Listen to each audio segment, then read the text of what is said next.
Price Lord. கர்த்தருடைய நாமம் மகிமைப்படுவதாக. இந்த மாலை வேளையிலும் தேவாதி தேவனை நோக்கி பார்க்கும்படியாக கர்த்தர் கொடுத்திருக்கிற அற்புதமான நேரத்திற்காய் நன்றி சொல்லி, ஓ ஹல்லேலூயா, நன்றி தகப்பனே, நன்றி தகப்பனே. உள்ளத்தின் ஆழத்திலிருந்து அப்பாவை நம்ம ஸ்தோத்தரிக்கலாமா? ஸ்தோத்திரம், ஸ்தோத்திரம், ஸ்தோத்திரம், ஸ்தோத்திரம், ஸ்தோத்திரம், ஸ்தோத்திரம், ஸ்தோத்திரம், ஸ்தோத்திரம். எல்லா தேவர்களுக்கும் மகாராஜனே உம்மை நாங்கள் துதிக்கிறோம். எல்லா தேவர்களை பார்க்கிலும் பெரியவரே உம்மை நாங்கள் துதிக்கிறோம். எல்லா தேவர்களிலும் மிகவும் உயர்ந்தவரே, பயப்படத்தக்கவரே, மேலானவரே, புகழப்படத்தக்கவரே, ஐஸ்வர்ய சம்பன்னரே, நன்றியோடு நாங்கள் துதிக்கிறோம் சுவாமி. நன்றி, நன்றி, நன்றி, நன்றி, நன்றி, நன்றி அப்பா. ஸ்தோத்திரம், ஸ்தோத்திரம், ஸ்தோத்திரம், ஸ்தோத்திரம், ஸ்தோத்திரம், ஸ்தோத்திரம். நம்முடைய தேவனுக்கு ஒரு மகிமையான ஒரு காரியம் உண்டு. கொலைக்கு நியமிக்கப்பட்டவர்களை விடுதலையாக்குகிற தெய்வம். ஆமென், ஹல்லேலூயா.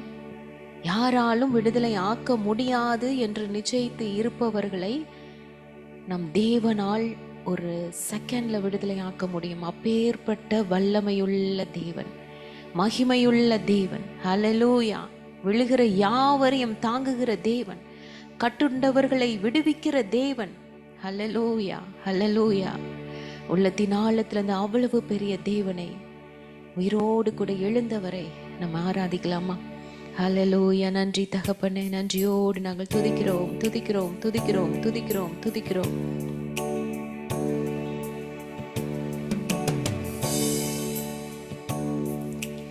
உயிரோடு எழுந்தவரே, உம்மை ஆராதனை செய்கிறோம். ஜீவனின் அதிபதியே, உம்மை ஆராதனை செய்கிறோம். உயிரோடு எழுந்தவரே, உம்மை ஆராதனை செய்கிறோம். ஜீவனின் அதிபதியே, உம்மை ஆராதனை செய்கிறோம். அல்லேலூயா, ஓசன்னா, அல்லேலூயா, ஓசன்னா. ஆமென். அல்லேலூயா, ஓசன்னா, அல்லேலூயா, ஓசன்னா, அல்லேலூயா, ஓசன்னா, அல்லேலூயா, ஓசன்னா, அல்லேலூயா, ஓசன்னா, அல்லேலூயா, ஓசன்னா. மரணத்தை ஜெயித்தவரே, உம்மை ஆராதனை செய்கிறோம். பாதாளம் வென்றவரே, உம்மை ஆராதனை செய்கிறோம். சொல்லுவோமா? மரணத்தை ஜெயித்தவரே, உம்மை ஆராதனை செய்கிறோம். பாதாளம் வென்றவரே, உம்மை ஆராதனை செய்கிறோம். அல்லேலூயா, ஓசன்னா. ஆமென். அல்லேலூயா, ஓசன்னா. நன்றி அப்பா. அல்லேலூயா, ஓசன்னா, அல்லேலூயா, ஓசன்னா, அல்லேலூயா, ஓசன்னா. கரங்களை உயர்த்தி அல்லேலூயா, ஓசன்னா. நன்றி அப்பா. அல்லேலூயா, ஓசன்னா, அல்லேலூயா, ஓசன்னா, அல்லேலூயா, ஓசன்னா, அல்லேலூயா, ஓசன்னா.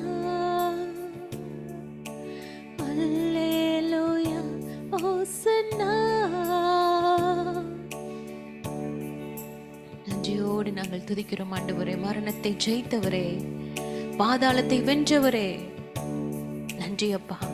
உள்ளத்தின் ஆழத்திலிருந்து அப்பாவுக்கு ஸ்தோத்திரங்களை ஏறெடுக்கலாமா? நன்றி நன்றி நன்றி நன்றி நன்றி. இந்த உலகத்துல மிகவும் சக்தி வாய்ந்தது எது அப்படின்னு ஒரு பெரிய ஒரு மீட்டிங் நடந்துச்சா? அப்ப எல்லாரும் சேர்ந்து ஒரு மனதாய் அவர்கள் சொன்ன ஒரு காரியம், நெருப்பு தான், நெருப்பு அக்கினி தான் மிகவும் சக்தி வாய்ந்தது. இப்படின்னா அது ஒரு நிமிஷம் எல்லாத்தையும் ஆமா கொளுத்தி விட்டு போயிட்டே இருக்கும்ல அப்படின்னு சொல்லிட்டு நெருப்புட்ட போய் கேட்டாங்களாம். அது போய் கேட்டதுக்கு நெருப்பு சொல்லிச்சான், ஐயோ இல்லப்பா, என்னை என் மேல தண்ணியை ஊத்துனீங்கன்னா நான் அவ்வளவுதான் அப்படின்னு சொல்லிச்சான். உடனே எல்லாரும் சேர்ந்து என்ன பண்ணாங்களாம், தண்ணி கிட்ட போய் நீ தானே பயங்கர சக்தி வாய்ந்தது அப்படின்னு சொல்லி கேட்கும் பொழுது, கண்டிப்பாக நான் இல்ல, சூரியன் உச்சத்துல நிற்கும் போது நான் ஆவியா போயிடுவேன் அப்படின்னு சொல்லிச்சான். ஓ அப்ப நான் சூரியன் தான் மிகப்பெரிய ஆளு அப்படின்னு சொல்லிட்டு எல்லாரும் சூரியன்கிட்ட போய் கேட்டாங்களாம். சூரியன் சொல்லிச்சான், மேகம் மட்டும் வந்துருச்சுன்னா நான் காணாம போயிடுவேன், இருக்கிற அட்ரஸ் எனக்கு தெரியாது அப்படின்னு சொல்லிச்சான். உடனே எல்லாரும் மேகத்திட்ட போய் கேட்கும் பொழுது மேகம் சொல்லிச்சா, ஓங்கி ஒரு காத்து அடிச்சா போதும்பா, நான் பஞ்சா பறந்து போயிடுவேன் அப்படின்னு சொல்லிச்சான். ஓ அப்ப காற்று தான் மிகப்பெரிய ஆளு, சக்தி வாய்ந்ததுன்னு சொல்லிட்டு காற்றுட்ட போய் கேட்டாங்களாம்.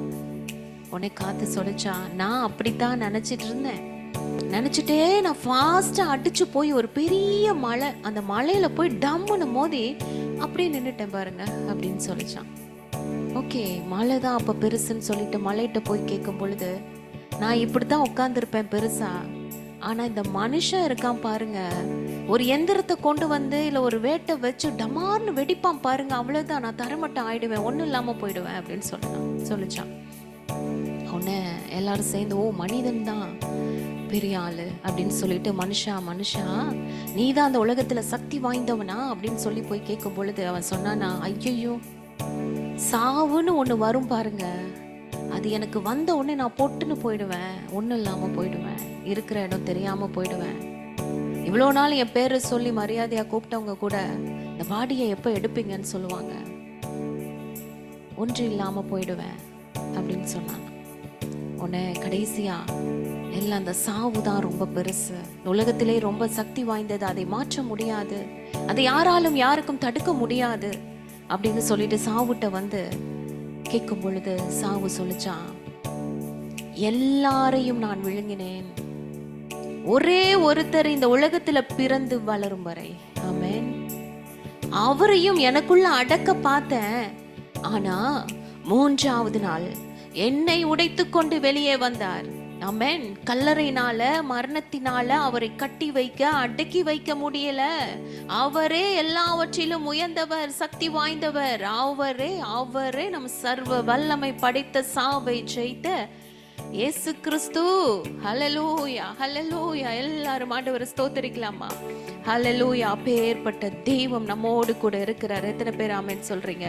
ஹல்லேலூயா ஹல்லேலூயா. சாவை வென்றவர், ஹல்லேலூயா, நம்ம கூட இருக்கிறாரு. ஹல்லேலூயா. நன்றி நன்றி நன்றி நன்றி நன்றி.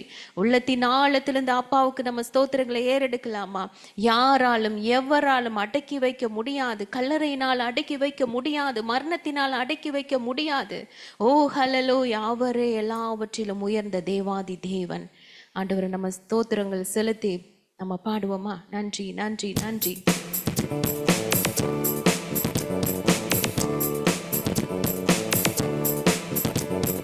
வெற்றி சிறந்தாரே இயேசு, வெற்றி சிறந்தாரே, வெற்றி சிறந்தாரே இயேசு, வெற்றி சிறந்தாரே, மரணத்தை ஜெயித்தாரே, பாதாளத்தை வென்றாரே, மரண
களி கூந்து மகிழ்ந்திடுவோம், காரியத்தை வாய்க்க பண்ணுவார்.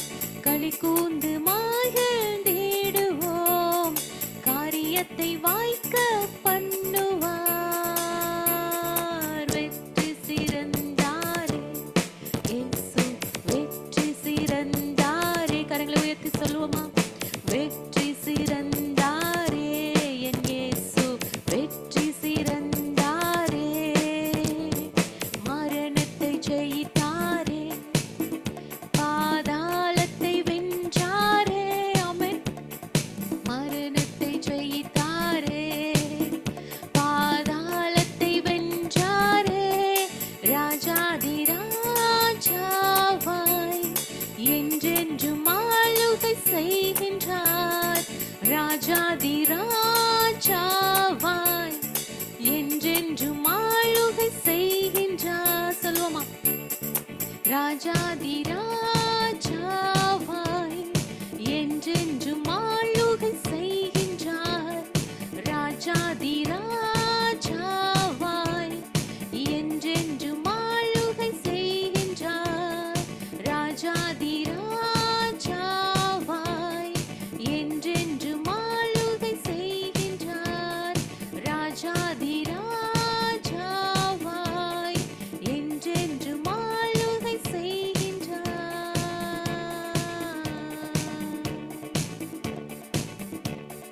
பாடுவோம், மகிழ்வோம், கொண்டாடுவோம், அப்ப சமூகத்தில் பாடி மகிழ்ந்து கொண்டாடுவோம். பாடுவோம், மகிழ்வோம், கொண்டாடுவோம், அப்ப சமூகத்தில் பாடி மகிழ்ந்து கொண்டாடுவோம். அக்கினி மதில் நீரே, ஆறுதல் மழை நீரே. அக்கினி மதில் நீரே, ஆறுதல் மழை நீரே. இக்கட்டில் துணை நீரே, இருளில் வெளிச்சம் நீரே. இக்கட்டில் துணை நீரே, இருளில் வெளிச்சம் நீரே. நன்றி, நன்றி, நன்றி, நன்றி, நன்றி, நன்றி. பாடுவோம், மகிழ்வோம், கொண்டாடுவோம், அப்ப சமூகத்தில் பாடி மகிழ்ந்து கொண்டாடுவோம். பாடுவோம், மகிழ்வோம், கொண்டாடுவோம், அப்ப சமூகத்தில் பாடி மகிழ்ந்து கொண்டாடுவோம். துய நீக்கும் மருத்துவரே, பாத்திரரே, துய நீக்கும் மருத்துவரே, என் துதிக்கு பாத்திரரே. பலனெல்லாம் நீதானையா, என் பிரியமும் நீதானையா. என் பலனெல்லாம் நீதானையா, என் பிரியமும் நீதானையா. சொல்லுவோமா? என் பலனெல்லாம் நீதானையா, என் பிரியமும் நீதானையா. நன்றி அப்பா. என் பலனெல்லாம் நீதானையா, என் பிரியமும் நீதானையா. நன்றி, நன்றி, நன்றி, நன்றி, நன்றி, நன்றி. பாடுவோம், மகிழ்வோம், கொண்டாடுவோம், அப்ப சமூகத்தில் பாடி மகிழ்ந்து கொண்டாடுவோம். பாடுவோம், மகிழ்வோம், கொண்டாடுவோம், அப்ப சமூகத்தில் பாடி மகிழ்ந்து கொண்டாடுவோம். கல்வாரி சிலுவையினால் என் சாபங்கள் உடைந்ததையா. கல்வாரி சிலுவையினால் என் சாபங்கள் உடைந்ததையா. ஆபிரகாமின் ஆசீர்வாதங்கள் அடிமைக்கு கிடைத்ததையா. ஆபிரகாமின் ஆசீர்வாதங்கள் அடிமைக்கு கிடைத்ததையா. நன்றி, நன்றி,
பரிசுத்த ஆவி தந்து உம் அன்பை ஊற்றினீரே.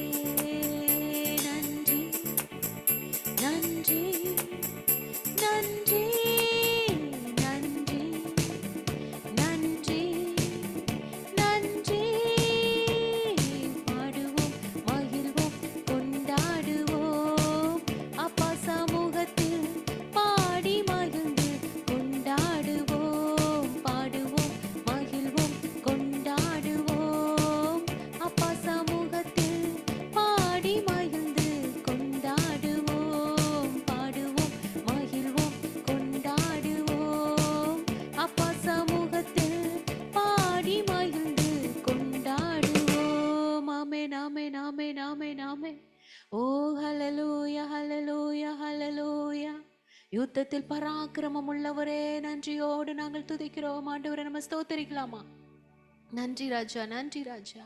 பிசாசின் தலையை நசுக்கினவரே நன்றி. ஜெய கிறிஸ்துவே, மகிமையாய் வெற்றி சிறந்தவரே, கிறிஸ்துவுக்குள் எங்களை வெற்றி சிறக்க பண்ணுகிறவரே நன்றி அப்பா. கோடி கோடி கோடி நன்றி. நன்றி அப்பா. உள்ளத்தின் ஆழத்திலிருந்து அப்பாவுக்கு நன்றி செலுத்துவோம். அப்பா, நீர் பெரியவர் சுவாமி. நீர் சர்வ வல்லமையுள்ள தேவனாகிய கர்த்தர் எங்களோடு கூட இருப்பதற்காய் நன்றி. ஓ ஹல்லேலூயா. நன்றி தகப்பனே. அப்பா, ஸ்தோத்திரிக்கிறோம் ஸ்தோத்திரிக்கிறோம் ஸ்தோத்திரிக்கிறோம் ஸ்தோத்திரிக்கிறோம் ஸ்தோத்திரிக்கிறோம் ஸ்தோத்திரிக்கிறோம் ஸ்தோத்திரிக்கிறோம் ஸ்தோத்திரிக்கிறோம் ஸ்தோத்திரிக்கிறோம். எல்லா துதியும் கனமும் என் கர்த்தருக்கு நாங்கள் ஏறெடுக்கிறோம். நன்றி.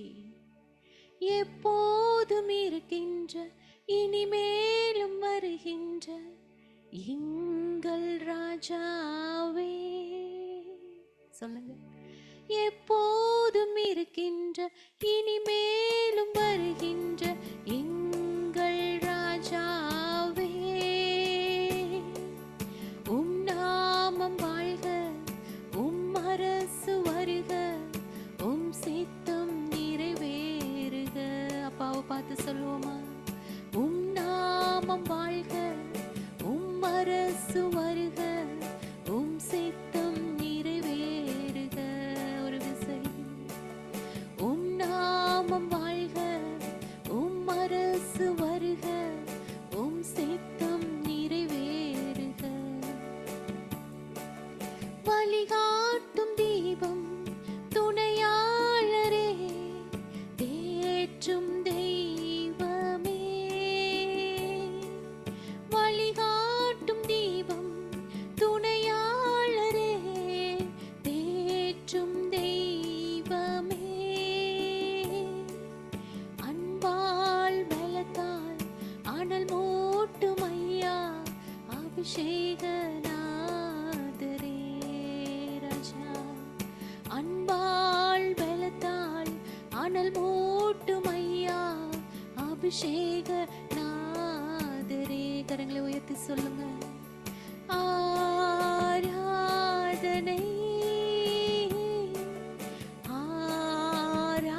ஆராதனை ராஜா,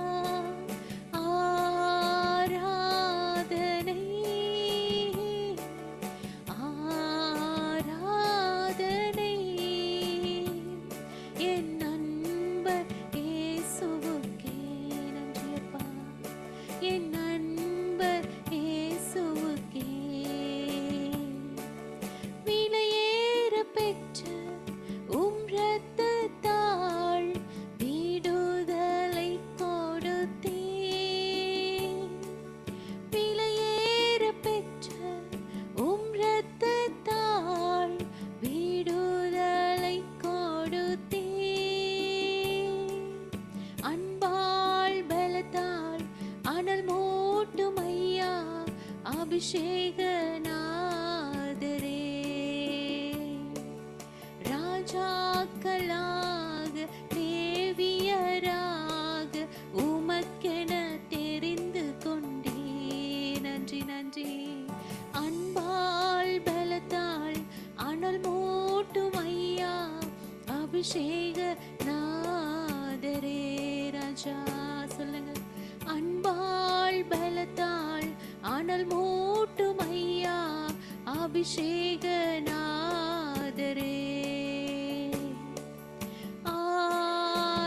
ஆராதனை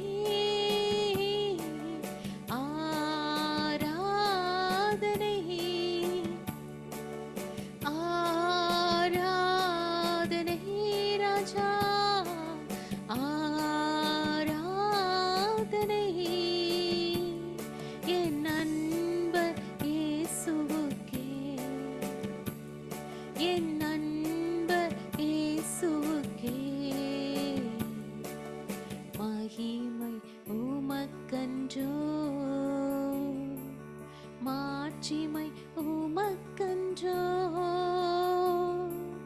மகிமை உமக்கன்றோ, மாட்சிமை உமக்கன்றோ, துதியும் புகழும் ஸ்தோத்திரமும் தூயவர் உமக்கன்றோ, துதியும் புகழும் ஸ்தோத்திரமும் தூயவர் உமக்கன்றோ. கரங்களை உயர்த்தி ஆராதனை ஆராதனை ராஜா, ஆராதனை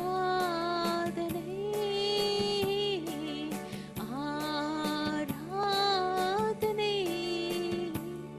என் நண்பர் இயேசுவுக்கே. அப்பா என் நண்பர் இயேசுவுக்கே ராஜா, என் நண்பர் இயேசுவுக்கே, என் நண்பர் இயேசுவுக்கே நன்றி, என் நண்பர் இயேசுவுக்கே தகப்பனே, என் நண்பர் இயேசுவுக்கே. ஹல்லேலூயா ஹல்லேலூயா ஹல்லேலூயா. கரங்களை உயர்த்தி சொல்லுவோமா? அப்பா ஸ்தோத்திரம், எல்லா துதியும் கனமும் மகிமையும் ஒருவருக்கே தகப்பனே. அப்பா உமக்கு நன்றி ஆண்டவரே, நன்றி நன்றி நன்றி நன்றி நன்றி நன்றி. இருதயம் நொறுங்குண்டவர்களை குணமாக்கி காயங்களை கட்டுகிற தேவன், அப்பா உமக்கு நன்றி. நன்றியோடு நாங்கள் துதிக்கிறோம். யாரெல்லாம் ஆண்டவரை இருதயத்தில் நொறுக்கப்பட்டு வேதனைப்பட்டு கஷ்டத்தோடு துக்கத்தோடு அப்பா கடந்து வந்திருக்கிறார்களோ ஆண்டவரே, அப்பா அந்த காயத்தை ஆற்றி நான் உனக்கு ஆரோக்கியம் வர பண்ணுவேன் என்று சொன்ன கர்த்தர் எங்கள் மத்தியில் உலாவி கொண்டு இருக்கிறீங்க சுவாமி. அப்பா நிச்சயமாகவே அப்பா நீர் பலன் கொடுப்பீங்க, நிச்சயமாகவே எங்களை உருவாக்குவீங்க, நிச்சயமாகவே என் தகப்பன் எங்களுக்கு ஆறுதலை கொடுப்பீங்கப்பா. உம்முடைய ஆறுதல் விலையேற பெற்றது, அதற்கு ஈடு இணை எதுவுமே இல்லை, எந்த மனுஷனாலும் கொடுக்க முடியாது அப்பா. யாராலும் ஆண்டவரே அப்பேற்பட்ட ஒரு ஆறுதலையும் சமாதானத்தையும் கொடுக்க முடியாது. என் கர்த்தர் ஒருவர் தான், கர்த்தர் ஒருவர் தான். அப்பேற்பட்ட சமாதானம் இந்த உலகம் கொடுக்க முடியாத ஒரு சமாதானம், ஒரு சந்தோஷம், ஒரு ஆறுதலை அப்பா நிறைவாய் கொடுப்பீங்க, பரிபூர்ணமாய் கொடுப்பீங்க. அப்பேற்பட்ட தெய்வம் எங்கள் மத்தியில் அப்பா நீர் அசைவாடி கொண்டிருப்பதற்காய் நன்றி அப்பா. ஒவ்வொருவரையும் உடைய சமாதானத்தினால சந்தோஷத்தினால இருதயம் முழுவதும் கர்த்தர் நிரப்பிக் கொண்டிருப்பதற்காய் நன்றி. இரவு நேரத்தில் அப்பா உம்மை நோக்கி பார்க்கும்படியாய் துதிக்கும்படியாய் வந்திருக்கிற எங்கள் ஒவ்வொருவரையும் தேவ பிரசன்னம் நிரப்பிக் கொண்டிருப்பதற்காய் நன்றி. இதற்கு ஈடு இணை ஒன்றுமே இல்லப்பா. அப்பா இந்த உலகத்துல எங்க போனாலும் கிடைக்காது, என் தேவனுடைய பிரசன்னத்துல வரும் பொழுதுதான், என் கர்த்தர் உம்முடைய அன்பினால நிரப்பும் பொழுதுதான், இந்த பிரசன்னத்தை அனுபவிக்கும் பொழுதுதான் நாங்கள் உணரப்படுகிறோம். நன்றி தகப்பனே, உள்ளத்தின் ஆழத்திலிருந்து நன்றி ஆண்டவரே.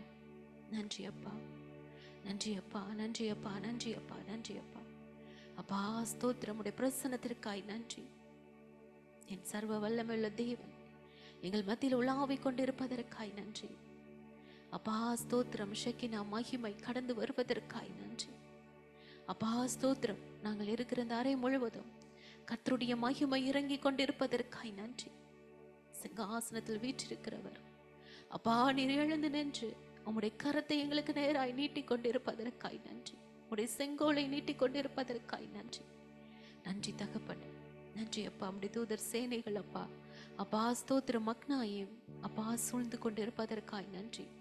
தெய்வீக பிரசன்னத்தை நாங்கள் ஒவ்வொருவரும் உணர்ந்து கொண்டிருப்பதற்காய் நன்றி. நன்றியோடு நாங்கள் துதிக்கிறோம் சுவாமி. நன்றி தகப்பனே, நன்றி தகப்பனே. நாங்கள் துதிக்கும் பொழுது பரலோகமே இறங்கி வரும் என்பது எத்தனை உண்மை சுவாமி, எத்தனை உண்மை, எத்தனை சத்தியம். கர்த்தர் நல்லவர் அப்பா, கர்த்தர் நல்லவர். எல்லாரும் உள்ளத்தின் ஆழத்திலிருந்து அப்பாவை நம்ம ஸ்தோத்திரிக்கலாமா, சொல்லுவோமா? என் கர்த்தர் நல்லவர், என் கர்த்தர் நல்லவர், அவர் கிருபை என்றும் உள்ளது. அவர் கிருபை என்றும் உள்ளது. என் கர்த்தர் நல்லவர், என் கர்த்தர் நல்லவர். எவ்வளவு சத்தமாய் சொல்ல முடியுமோ? ஓ ஹல்லேலூயா, ஓ ஹல்லேலூயா, ஓ ஹல்லேலூயா. பரலோகம் களி கூர்ந்து கொண்டு இருக்கிறது. ஹல்லேலூயா. நம்ம அறிக்கை செய்ய செய்ய செய்ய செய்ய எல்லா தடைகளும் மாறிக்கொண்டு இருக்கிறது. சத்ருவு பதறி அடிச்சு ஓடிக்கொண்டு இருக்கிறான். ஹல்லேலூயா. நன்றி. என் கர்த்தர் நல்லவர், என் கர்த்தர் நல்லவர், அவர் கிருபை என்றும் உள்ளது. என் கர்த்தர் நல்லவர், அவர் கிருபை என்றும் உள்ளது. என் கர்த்தர் நல்லவர், அவர் கிருபை என்றும் உள்ளது. ஹல்லேலூயா, ஹல்லேலூயா, ஹல்லேலூயா, ஹல்லேலூயா. நன்றி தகப்பனே, நன்றி சுவாமி. ஜெய கிறிஸ்துவே, மகிமையாய் வெற்றி சிறந்தவரே, உம்மை நாங்கள் ஆராதிக்கிறோம். உள்ளத்தின் ஆழத்திலிருந்து நன்றி செலுத்துகிறோம். அப்பா நன்றி. ஆரம்பத்திலிருந்து இப்போ வரைக்கும் நீர் எங்களோடு கூட இருந்ததற்காய் நன்றி. இனிமேலும் என் தகப்பன் நீர் நடத்துங்கப்பா. மகளை மறைத்து கர்த்தர் இடைப்படுங்க. நீங்க பேசுங்க சுவாமி. எத்தனை ஆச்சரியமாய் எங்களுக்கு ஒரு வாய்ப்பை கர்த்தர் நீர் ஏற்படுத்தி கொடுத்திருக்கிறீங்க. அற்புதமா யாருக்கும் கிடைக்காத ஒரு ஸ்லாக்கியத்தை கர்த்தர் எங்களுக்கு கொடுத்திருக்கிறீங்க. எல்லாருடைய நாவிலிருந்தும் கர்த்தரை மகிமைப்படுத்தும்படியாக, கர்த்தருடைய வார்த்தையை ஆண்டவரே நாங்கள் சொல்லும்படியாக, கர்த்தருடைய வார்த்தை ஒவ்வொருவருடைய நாவிலும் இருப்பதற்காய் நன்றி ஆண்டவரே. என் ஆவியானவர் கொடுத்த அற்புதமான அப்பா இந்த ஸ்லாக்கியத்திற்காய் நன்றி அப்பா, நன்றி அப்பா, நன்றி அப்பா. உள்ளத்தின் ஆழத்திலிருந்து நாங்கள் நன்றி செலுத்துகிறோம். நன்றி. நீங்க பேசுங்கப்பா, நாங்க கேட்கிறோம். எல்லா துதியும் கனமும் மகிமையும் ஐஸ்வர்யமும் ஞானமும் வல்லமையும் மாட்சிமையும் என் கர்த்தர் ஒருவருக்கே. இயேசுவின் நாமத்தில் ஜெபிக்கிறோம் நல்ல பிதாவே. ஆமென், ஆமென், ஆமென். Praise Lord. கர்த்தருடைய நாமம் மகிமைப்படுவதாக. இப்போது கூட நம்ம பைபிள் கேரக்டரை குறித்து ஒவ்வொரு கேரக்டராக பார்த்து கொண்டு இருக்கிறோம். இன்றைய நாளில் சிம்சோனை குறித்து நம்ம தியானிக்க போகிறோம். நம்ம மத்தியில் இருக்கிறதான சிஸ்டர் கனி அவர்கள் கர்த்தருடைய வார்த்தையை பகிர்ந்து கொள்வார். கர்த்தருடைய பரிசுத்த நாமத்துக்கு ஸ்தோத்திரம். Praise Lord sisters. இன்னைக்கு நம்ம பார்க்க போறது வந்து சிம்சோன். அதுக்கு முன்னாடி ஜெபம் பண்ணிக்கலாம். ஸ்தோத்திரம் ஏசப்பா, ஸ்தோத்திரங்க தாவே, உம்மிடத்துல தாழ்த்துகிறோம்ப்பா. ஸ்தோத்திரம் வெறுமையாக்குகிறோம் ஆண்டவரே. வெறுமையான பாத்திரமாய் கத்தாவே பாதத்துல வருகிற ஏசப்பா. சிம்சோனை குறித்து கத்தாவே நாங்க தியானிக்க போறோம். நீங்க எங்களோடு கூட இடைப்படுங்க தகப்பனே. அப்பா ஸ்தோத்திரம். எங்களோட சிந்தையெல்லாம் நீங்க ஆளுகை செய்யுங்கப்பா. ஸ்தோத்திரம். என்ன நாங்க தெரிஞ்சுக்கொள்ளணுமோ கத்தாவே அதன் மூலமாய் கத்தாவே எங்களுக்கு வெளிப்படுத்தி தருமுறையா உங்களிடத்துல தாழ்த்துக்கிறோம், வெறுமையாக்குகிறோம். நீங்க எங்களோடு கூட இடைப்படுங்க. எங்களை மறைத்து கத்தாவே நீங்க எங்களை மூடி மறைத்து கொள்ளுங்க. எங்களுடைய இருதயத்துல எல்லாம் நீங்க இடைப்பட வேணுமா உங்களிடத்துல தாழ்த்துக்கிறோம். ஆண்டவரே கத்தரை பொறுப்படுத்திக் கொள்ளுங்க. துதி கனமெல்லாம் ஒருவருக்கு மட்டுமே செலுத்துக்கிறோம். இயேசுவின் மூலம் ஜெபிக்கிற நல்ல பிதாவே, ஆமென். இன்னைக்கு நம்ம பார்க்க போற கேரக்டர் வந்து யாரு அப்படின்னு பார்த்தோம்னா சிம்சோனை பத்தி நம்ம பார்க்க போறோம். அது வந்து நியாயாதிபதிகள்ல 13வது அதிகாரத்துல இருந்து 16வது அதிகாரம் வரைக்கும் அவரை குறிச்சு வந்து பைபிள்ல சொல்லப்பட்டிருக்குது. இதுல வந்து பார்த்தோம்னா கர்த்தருடைய பார்வைக்கு வந்து இஸ்ரேல் ஜனங்கள் பொல்லாப்ப செய்தபடியினால 40 வருஷம் வந்து இஸ்ரேல் ஜனங்களை வந்து கர்த்தர் பெலிஸ்திய ஜனங்கள்கிட்ட ஒப்பு கொடுத்திருந்தாரு. அந்நாட்கள்ல தான்ங்கிற ஒரு கோத்திரத்தை சேர்ந்த மனோவா வந்து குழந்தை இல்லாம இருக்காங்க. அப்போ வந்து மனோவாவோட மனைவிக்கு வந்து ஒரு தேவதூதனானவர் வந்து தரிசனமாறாரு. அவங்க மனோவாவோட மனைவி பேர் வந்து அதுல குறிப்பிடப்படல, ஸ்திரீன்னு தான் குறிப்பிடப்பட்டிருக்கு. ஆனா அந்த வரலாற்று புத்தகத்துல அவங்க பேர் வந்து ஜலல் போனித் அப்படின்னு சொல்லிட்டு சொல்றாங்களாம். நம்மளோட பைபிள்ல வந்து அவங்க பேர் குறிப்பிடப்படல. அப்போ அவங்க அந்த ஸ்திரீக்கு வந்து தேவதூதனானவர் வந்து தரிசனமாறாரு. அப்படி சொல்லிட்டு அவர் வந்து அவங்க சொல்றாங்க, பிள்ளை பெறாத மலடியான நீ கற்பந்தரித்து ஒரு குமாரனை பெறுவாய் அப்படின்னு சொல்லிட்டு சொல்றாரு. உடனே அது மாத்திரம் இல்ல, அவங்க வந்து அந்த பிள்ளைய அவங்க பெத்தெடுக்கிறதுக்கு முன்னாடி அவங்க எப்படி இருக்கணும் அப்படிங்கிறத வந்து அவர் சொல்றாரு. நீங்க வந்து என்ன செய்யக்கூடாது, அந்த ஸ்திரீ கிட்ட நீ திராட்சை ரசம் மதுவும் குடிக்க கூடாது, தீட்டானது ஒன்றும் புசிக்க கூடாது அப்படின்னு சொல்லிட்டு நியாயாதிபதிகள் 13:4 சொல்லப்பட்டிருக்கு. இந்த 2 காரியங்களும் வந்து நீங்க அந்த கர்ப்பத்தை வந்து அவங்க சுமந்துட்டு இருக்கும்போது அவங்க எப்படி இருக்கணும் அப்படிங்கிறத வந்து தேவதூதனானவர் சொல்றாரு. அதுக்கப்புறம் அந்த குழந்தைய குறிச்சு, அந்த குழந்தை எப்படி வளரும் அப்படிங்கிறத குறிச்சு அடுத்து சொல்றாரு. எப்படி வளர்க்கணும், அவங்க பிறந்ததுக்கு அப்புறமா அந்த குழந்தைய நீங்க எப்படி வளர்க்கணும் அப்படிங்கறத குறிச்சும் சொல்றாங்க தேவதூதன். அந்த குழந்தையோட தலையில வந்து சவரகன் கத்தி படக்கூடாது. அப்புறம் அவர் பிறந்ததுக்கு அப்புறம் அவர் வந்து தேவனுக்கென்று நசரேயனா இருப்பாரு அப்படின்னு சொல்லிட்டு சிம்சோனை குறித்து வந்து சொல்றாரு. அதுக்கப்புறம் இன்னொரு பாயிண்ட் சொல்றாங்க. என்ன அப்படின்னு சொன்னா, அந்த குழந்தை வந்து எப்படி இருப்பாங்க அப்படிங்கிற ஒரு வாக்குத்தத்தமாவும் ஒரு வெளிப்பாடும் வந்து ஆம், மனோவாவோட மனைவிக்கு வந்து சொல்றாரு. அவர் வந்து எப்படி இருப்பாரு அப்படின்னு சொன்னா, இஸ்ரவேலை வந்து பெலிஸ்தரின் கைக்கு நீங்களாக்கி ரட்சிக்கிற ஒரு மகனா வந்து சிம்சோன் இருப்பாரு அப்படின்னு சொல்லிட்டு தேவதூதன் வந்து சொல்றாங்க. உடனே மனோவாவோட மனைவி வந்து மனோவா கிட்ட போய் சொல்றாங்க. மனோவா உடனே அவங்க சொன்னோன்னு அப்படியே இருக்கல. வா நம்ம போய் திரும்பவும் வந்து என்ன செய்யணும், தேவதூதன்ட்ட நம்ம கேட்கலாம். அந்த பிள்ளைய வளர்க்கறதுக்கு நம்ம என்ன செய்யலாம்? திரும்பவும் எனக்கு வந்து என்ன செய்யணும், தேவதூதன் வந்து கற்பிக்கணும் அப்படின்னு சொல்லிட்டு வந்து என்ன செய்யறாங்க, திரும்ப உம் மனோவாவும் அவங்க மனைவி வந்து விண்ணப்பம் பண்றாங்க. இதுல வந்து பாக்குறது என்னன்னா, பெற்றோர்களாகிய நாமும் நம்மளுடைய குழந்தைகளை வந்து வளர்க்கறதுக்கு வேற யாருக்கிட்டயோ நம்ம எல்லாருமே பெற்றோரா இருப்போம். நம்ம குழந்தைங்களை பத்தி எந்த ஒரு காரியமானாலும் அந்த காரியத்தை குறித்து விசாரிக்கிறதுக்கு கர்த்தர்கிட்ட மட்டும் போகிறவங்களா இருக்கணும். என்ன ஒரு காரியம்னாலும் ஆண்டவர்கிட்ட மட்டும் விசாரிக்கிறவங்களா மனோவாவையும் அவங்களோட மனைவியை போல நாம இருக்கணும். அதுக்கப்புறம் பார்த்தோம்னு சொன்னா நியாயாதிபதிகள் 24, நியாயாதிபதிகள் 14 வந்து சிம்சோன் பிறந்துடுறாரு. பிறந்தவருக்கு சிம்சோன் வச்சு அவர் வளர்ந்துட்டு வராரு. இதுல வந்து பார்த்தோம்னு சொன்னா நசரேயனா நசரேயனா இருப்பாரு அப்படின்னு சொல்லிட்டு சொன்னப்ப, நசரேயன்னா என்ன அப்படிங்கிறது வந்து அவர் எப்படி இருக்கணும் அப்படிங்கிறது வந்து என்னாகமம் 6 1ல இருந்து 8வது அதிகாரம் வரைக்கும், 8வது வசனம் வரைக்கும், 6வது அதிகாரம் 1ல இருந்து 8 வரைக்கும் அவர் எப்படி நசரேயன்னா யாரு, அவங்க வந்து தேவனுக்காக எப்படி இருப்பாங்க அப்படிங்கிறது போட்டிருக்கு. நசரேயன்னா யாரு அப்படின்னு சொன்னா, அவங்க வந்து நசரேய விரதம் இருக்கிறவங்க வந்து திராட்சை செடியில உள்ள விதை முதல் தோல் வரையில் உள்ள அதுல செய்யப்பட்ட எந்த பொருளையும் வந்து அவங்க சாப்பிடக்கூடாது. சவரகன் கத்தி தலையில படக்கூடாது. அதே நேரத்துல அவங்க பரிசுத்தமா இருக்கணும், கர்த்தருக்கு பரிசுத்தமா இருக்கணும். மரணம் அடைந்த யாதொன்றினாலும் அவங்க வந்து தங்களை தீட்டுப்படுத்திக் கொள்ளக்கூடாது. அப்போ பார்த்தா அது யாதொன்றினாலும்னா தன் தாய், தகப்பன், சகோதரி, சகோதரர் யார் இறந்தாலும் அவங்கள மூலமா இவங்க வந்து தங்களை தீட்டுப்படுத்தக்கூடாது அப்படின்னு சொல்லிட்டு இருக்கு. அதுக்கப்புறம் பார்த்தோம்னு சொன்னா இவர் வந்து சிம்சோன் வந்து வளர்றாரு. வளர்ந்ததுக்கு அப்புறம் திம்னாத் அப்படிங்கிற ஒரு ஊருக்கு போறாரு. அங்க வந்து என்னது ஒரு அஹ் அவரை இங்கதான் வந்து அவருக்குள்ள வந்து அஹ் பின்மாற்றம் அப்படிங்கிற மாதிரி அவர் வந்து வளர்ந்து வாலிப வயதுல வரும்போது ஆஹ் அவர் வந்து என்ன அவர் நினைக்கிறத வந்து இம்ப்ளிமெண்ட் பண்ண வராரு. அப்ப பார்த்தோம்னு சொன்னா திம்னாத் அப்படிங்கிற ஒரு ஊருக்கு அவர் போறாரு. திம்னாத் அப்படிங்கன்னா என்ன அர்த்தம் அப்படின்னா திராட்சை தோட்டம் நிறைந்த இடமாமா அந்த ஊர் பேர்லயே வந்து அந்த ஊர்ல வந்து அதிகமா திராட்சை தோட்டம் இருக்கும் அப்படின்னு சொல்லிட்டு நமக்கு வந்து நியாயாதிபதிகள் 13, 14 வந்து திராட்சை தோட்டம் வந்து என்ன செய்யக்கூடாது, திராட்சை செடியில உள்ள எதுவும் வந்து இவரு சாப்பிடக்கூடாது. அந்த நசரேயனா இருக்கிறவங்க எப்படி இருக்குன்னு சொல்லிட்டு இப்பதான் நம்ம பார்த்தோம். தீட்டானது எதையும் நம்ம புசிக்க கூடாது. முக்கியமா வந்து திராட்சை செடியில உள்ள எதுவும் வந்து இவரு சாப்பிடக்கூடாது, மதுபானம் குடிக்கக்கூடாது அப்படின்னு சொல்லிட்டு தேவதூதன் வந்து இவர் வந்து சிம்சன் வந்து தாயோட வயிற்றுல உருவாகும் முன்னே வந்து என்ன சொல்லிட்டாங்க, மனோவாவுக்கும் அவங்களோட மனைவிக்கும் வந்து தேவதூதன் வந்து சொல்லிட்டாங்க. ஆனா இவர் வந்து எங்க போறாரு, திம்னாத்துக்கு போறாரு. இங்க வந்து அந்த வாலிப வயதுல வரும்போது அவருக்குள்ள வந்து சுயம் அப்படிங்கிறது வந்து கிரியை செய்யுது. அவராவே வந்து என்ன பண்றாரு, ஒரு முடிவெடுக்கிறாரு. அங்க அவர் சொல்றாரு, அஹ் அவங்க அம்மா அப்பா ஆஹ் கண்டிப்பா அந்த குழந்தையோட பேசிட்டு இருக்கும்போது அந்த வாலிப வயது வர வரைக்கும் ஆஹ் இவர் வந்து எப்படி உருவானாரு, எவ்வளவு நாள் இவங்க குழந்தை இல்லாம இருந்திருப்பாங்க, இப்படி தேவதூதன் வந்து இவரை குறித்து சொன்ன விஷயங்களை வந்து கண்டிப்பா சிம்சோனோட பகிர்ந்திருப்பாங்க அப்பா அம்மா. ஆனா இவர் வந்து இவரோட பிறப்பின் ரகசியத்தை கண்டிப்பா அந்த குழந்தைகிட்ட சொல்லியிருப்பாங்க. ஆனா இவர் வந்து என்ன செய்யல, வாலிப பருவம் வந்ததுக்கு அப்புறம் அதையெல்லாம் மறந்துட்டாரு. இவர் வந்து சுயத்துல சிக்குண்டவர் ஆயிட்டாரு.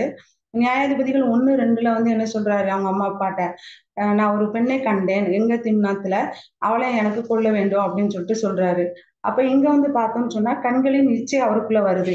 ஆஹ் கண்களின் இச்சை வந்து ஆதியாகமம் 3:6ல வந்து நம்ம பாக்குறோம். ஏவாள் வந்து கனி பார்வைக்கு இன்பமா இருந்தபடியால் சாப்பிட்டு ஆதாமுக்கும் கொடுத்தாங்க அப்படின்னு சொல்லிட்டு நம்ம பாக்குறோம். அதன் மூலமா தான் இப்ப நம்ம எல்லாருமே வந்து இந்த பாவ உலகத்துக்குள்ள கிடக்குறோம். பாவத்துக்குள்ள வந்து உலகமே இன்னைக்கு இருக்குது. அப்ப எந்த ஒரு காரியமானாலும் நம்ம கர்த்தரை சார்ந்து ஜீவிச்சோம் அப்படின்னு சொன்னா நமக்கு எந்த பிரச்சனையும் வராது. சுயத்துக்கு ஒப்பு கொடுக்குறாரு. சுயத்தின் மூலமா அதுக்கடுத்து இவரோட கண்களின் இச்சைக்கு வந்து தன்னை ஒப்பு கொடுக்குறாரு. அம்மா அப்பா சொல்றத வந்து இவரால என்ன செய்ய முடியல, கேட்க முடியல. நான் அங்கதான் போவேன்னு சொல்றதுனால அவருக்குள்ள அடுத்ததா என்ன வருது அப்படின்னு பார்த்தோம்னா, கீழ்ப்படியாம அவருக்குள்ள வருது. நியாயாதிபதிகள் 14:3 அவருடைய தாய் தகப்பன் சொல்றாங்க, பெலிஸ்திய பெண் வந்து நமக்கு வேண்டாம். ஏன் நம்ம இஸ்ரேல் ஜனங்களுக்குள்ளே நமக்குள்ள பெண் இல்லையா? கேட்டிருப்பாங்க இல்லையா? விருத்த சேதனம் இல்லாத இந்த பெலிஸ்திய பெண் நமக்கு வேண்டாம் அப்படின்னு சொல்லிட்டு சொன்னபோது, அவர் வந்து என்ன சொல்றாரு அப்படின்னா, அந்த பெண் வந்து என் கண்ணுக்கு பிரியமானவள். அவளையே நான் கொள்ள வேண்டும் அப்படின்னு சொல்லிட்டு மறுபடியும் வந்து என்னது அப்பா, அம்மா கிட்ட அவரோட கீழ்ப்படியாமை வந்து சொல்லும்போது அவருடைய கீழ்ப்படியாமை வந்து அங்க வெளிப்படுது. அப்புறம் பார்த்து வேற வழி இல்ல அவங்களுக்கு. அப்பா, அம்மா இவரு வந்து வாலிப வயதுல இருக்காரு. இவரு பேசுறத கேட்கும்போது அவங்களும் என்ன செஞ்சுட்டாங்க, சரின்னு சொல்லிட்டு ஒரு வயசு ஒத்துக்கொண்டு அவரோட கூட போறாங்க. தாயும் தந்தையும் சேர்ந்து எங்க போறாங்க? திம்னாத்துக்கு போறாங்க. வழியில வந்து பாலசிங்கம் வந்து ஒண்ணு எதிர்படுது. இப்போ பாலசிங்கம் வந்து இந்த பாவத்துக்கு ஒப்பிடையா சொல்லப்படுது. அப்போ எதிராக வரும்போது அவர் கையில ஒண்ணும் இல்ல. ஆவியானவர் அவரோடு கூட இருந்ததுனால அந்த சிங்கத்த வந்து என்ன பண்ணிட்டாரு? ஆட்டுக்குட்டிய போல அவரு கிழித்து போட்டாரு. அப்போ நம்ம கூட வந்து பரிசுத்த ஆவியானவருடைய பலன் இருக்கும்போது எந்த விதமான பாவமும் நம்மளையும் வந்து மேற்கொள்ள முடியாது. ஆவியானவர் பலத்தினால நாம மேற்கொள்ளலாம். அப்போ பாலசிங்கம் வந்து அது ஒரு பாவம் சொல்லி இவரை வந்து அஹ் அடிக்கிறதுக்கோ இவரை வந்து அழிக்கிறதுக்கோ அது வரும்போது அந்த பாவம் மேற்கொள்ள வரும்போது ஆவியானவருடைய உதவியில அதை வந்து என்ன செஞ்சுட்டாரு இவரு ஜெயம் அடைஞ்சிட்டாரு. அதுக்கப்புறம் இவர் வந்து அதோட அவர் போயிருந்திருக்கலாம். திரும்ப நியாயாதிபதிகள் 14:8 சிம்சோன் திரும்பி வரும்போது அந்த செத்த சிங்கத்தோட உடலை வந்து பார்க்கிறதுக்கு வழி விலகி போறாரு. அதாவது நம்ம ஒரு பாவத்துல இருந்து கர்த்தருடைய ஆவியானவருடைய உதவியோட மேற்கொண்டு நம்ம ஒரு ஜெயத்தை பெற்று அது வந்ததுக்கு அப்புறம் திரும்ப அந்த பாவம் நம்மளை மேற்கொள்ள வரும்போது நம்ம வந்து என்ன பண்ணக்கூடாது, கர்த்தர்ட்ட கிருபை மேல கிருபையை பெற்றுக்கொண்டு அந்த பாவத்துல இருந்து நம்ம வெளியே வந்துடணும், திரும்ப அதுக்குள்ள போகக்கூடாது. ஆனா இவர் என்ன பண்ணிட்டாரு, திரும்ப அந்த சிங்கத்தை பாக்குறதுக்கு திரும்ப அங்க போறாரு. அங்க போகும்போது என்ன ஆகுது, அந்த இந்த இந்த நாட்கள்ல அப்படிதான் நம்ம பாவத்தை விட்டுட்டு வெளியே வந்துட்டு, அதாவது கர்த்தர் நம்மளை வந்து பரிசுத்தமாக்கி கொண்டு வந்திருப்பாரு. நம்ம ஆண்டுக்குள்ள ஆவியானவர் பலத்துல பலப்பட்டு அவருக்குள்ள போகாம தேவ பிள்ளைகளோடய ஊழியக்காரர்களோட ரட்சிக்கப்பட்ட பிள்ளைங்களோட ஐக்கியம் இல்லாது நம்ம மறுபடியும் அந்த பழைய ஃப்ரெண்ட்ஸோ இல்ல அந்த பழைய பாவ காரியங்கள்ல போகும்போது அது இன்னும் இனிமையா தான் அவங்களுக்கு இருக்கும். அதுதான் அந்த செத்த உடம்புக்குள்ள இருந்த அந்த தேனை போல இனிமையா இருக்கும். ஆனா அது அவங்களுக்கு வந்து என்ன செஞ்சா அந்த இனிமை வந்து நீடித்த நாட்களா நிலைச்சிருக்காது. அது மாதிரிதான் இவர் திரும்ப அங்க போகும்போது அந்த செத்த சிங்கத்தின் உடலுக்குள்ள இருக்கிற அந்த தேனியும் தேனி கூட்டத்தையும் பாக்குறாரு. அதுல இருந்து அந்த தேனை அவர் வந்து கையில எடுத்து சாப்பிட்டு வர்றாரு. அப்ப இது வந்து என்னன்னா பிரமாணத்தையே இவர் மீறுறாரு. இவர் வந்து செத்ததை எதையும் வந்து என்னக்கூடாது, தொடக்கூடாது. தீட்டானதை ஒன்றும் என்னக்கூடாது, சாப்பிடக்கூடாது, தீட்டானதை தொடக்கூடாது. நசரேய விரதத்துல இவர் இருக்காரு. ஆனா இவர் என்ன செஞ்சுட்டாரு, அந்த பிரமாணத்தை மீறுகிறவரா இருக்காரு. பிரமாணத்தை மீறுகிறவரா இருக்கிறாரு. பிரமாணம் அப்படிங்கிறது வந்து சத்தியம். நம்ம சத்தியத்தை நம்மளோட இருதயம் வந்து பாவத்துக்கு மேல நம்ம பாவத்துல இருந்து ஆண்டவர் நமக்கு விடுதலை தந்துடுறாரு. ஆனா அந்த உணர்வு இழந்து போகும்போதுதான் நம்ம அந்த சத்தியத்தை கத்த தந்ததான பாவ மன்னிப்பு அந்த ரட்சிப்பின் அனுபவத்தை நம்ம காத்து கொள்ளாம மறுபடியும் இரண்டாம் தரம் நம்ம சிலுவையில் அறையிற மாதிரி நம்ம அந்த பாவத்தை நம்ம திரும்ப செய்யும் போது நம்மளுடைய இருதயம் வந்து உணர்வுல இருந்து போகும்போதுதான் நம்ம வந்து என்ன செய்யறோம், சத்தியத்தை மீறுகிறவர்களாக காணப்படுகிறோம். நம்ம தீட்டானது ஒன்று புசிக்க கூடாதுன்னு சொன்ன போதும் சிம்சோன் போய் என்ன பண்ணிட்டாரு, செத்த சிங்கத்தின் உடலில் உள்ள அதை கையில எடுத்து அந்த இது ஒரு செத்தது சிங்கம், அதுக்குள்ள வந்து யாருமே வந்து அதை போய் அந்த சிங்கத்தை தேனை எடுக்க மாட்டாங்க. அதுல இருந்து அவர் எடுத்துட்டு வர்றாரு பாருங்க. எடுத்துட்டு வந்துட்டு அதை சாப்பிட்டுக்கிட்டே வந்து அதை யாருக்கு கொடுக்குறாங்க, அவங்க அப்பா அம்மா 2 பேர்த்துக்கும் அதை கொடுக்குறாரு. அது கொடுக்குறப்ப நியாயாதிபதிகள் 14:9 இருக்கு. அப்போ அவங்க அப்பா அம்மாவும் வந்து அவர்கிட்ட இது எங்க இருந்து வந்தது, இப்போ வந்து 2 பேரும் வழியில நடந்து வந்துட்டு இருக்கோம், தேனி கூடு எங்கேயும் இல்ல, அதை அவங்க கேட்கல. அதுக்கு மாற என்ன பண்ணிட்டாங்க, அதை வாங்கி அவங்களும் சாப்பிட்டாங்க. அப்போ நம்மளும் வந்து வாலிப பிள்ளைகளை வச்சிட்டு இருக்கோம். வாலிப பிள்ளைகள் தங்களுடைய தாய் தகப்பன்ட்ட எதுவானாலும் அவங்களும் சொல்லணும். அவங்க சொல்லியிருந்திருப்பாங்க. அந்த சிம்சன் வந்து அவங்க அப்பா அம்மாட்ட இப்படி நான் செத்த சிங்கத்துல உடம்புல இருந்து இந்த தேனை வந்து அவங்களும் சாப்பிட்டுருக்க மாட்டாங்க, அவரையும் நீ சாப்பிடக்கூடாதுன்னு ஒரு கண்டிப்பும் அந்த இடத்துல இருந்திருக்கும். ஆனா அவர் வந்து சொல்லாததுனால அவங்களும் சாப்பிட்டாங்க. அப்ப அது அவங்களுக்கும் பாவம். அதே நேரத்துல நம்மளும் அப்போ நம்ம பிள்ளைங்களை வந்து வாலிப பிள்ளைங்கள் வந்து அம்மா அப்பா கிட்ட எந்த ஒரு விஷயத்தையும் மறைக்க கூடாது.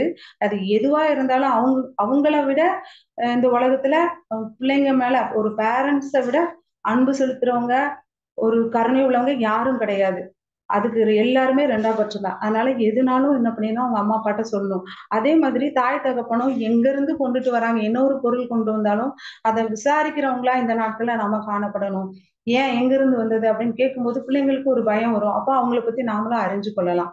அதுக்கப்புறம் பார்த்தீங்க அப்படின்னு சொன்னா, நியாயாதிபதிகள் 14:10ல சிம்சோன் வந்து அங்க போயிட்டு அங்க ஒரு திருமணம் பண்றதுக்காக போறாங்க.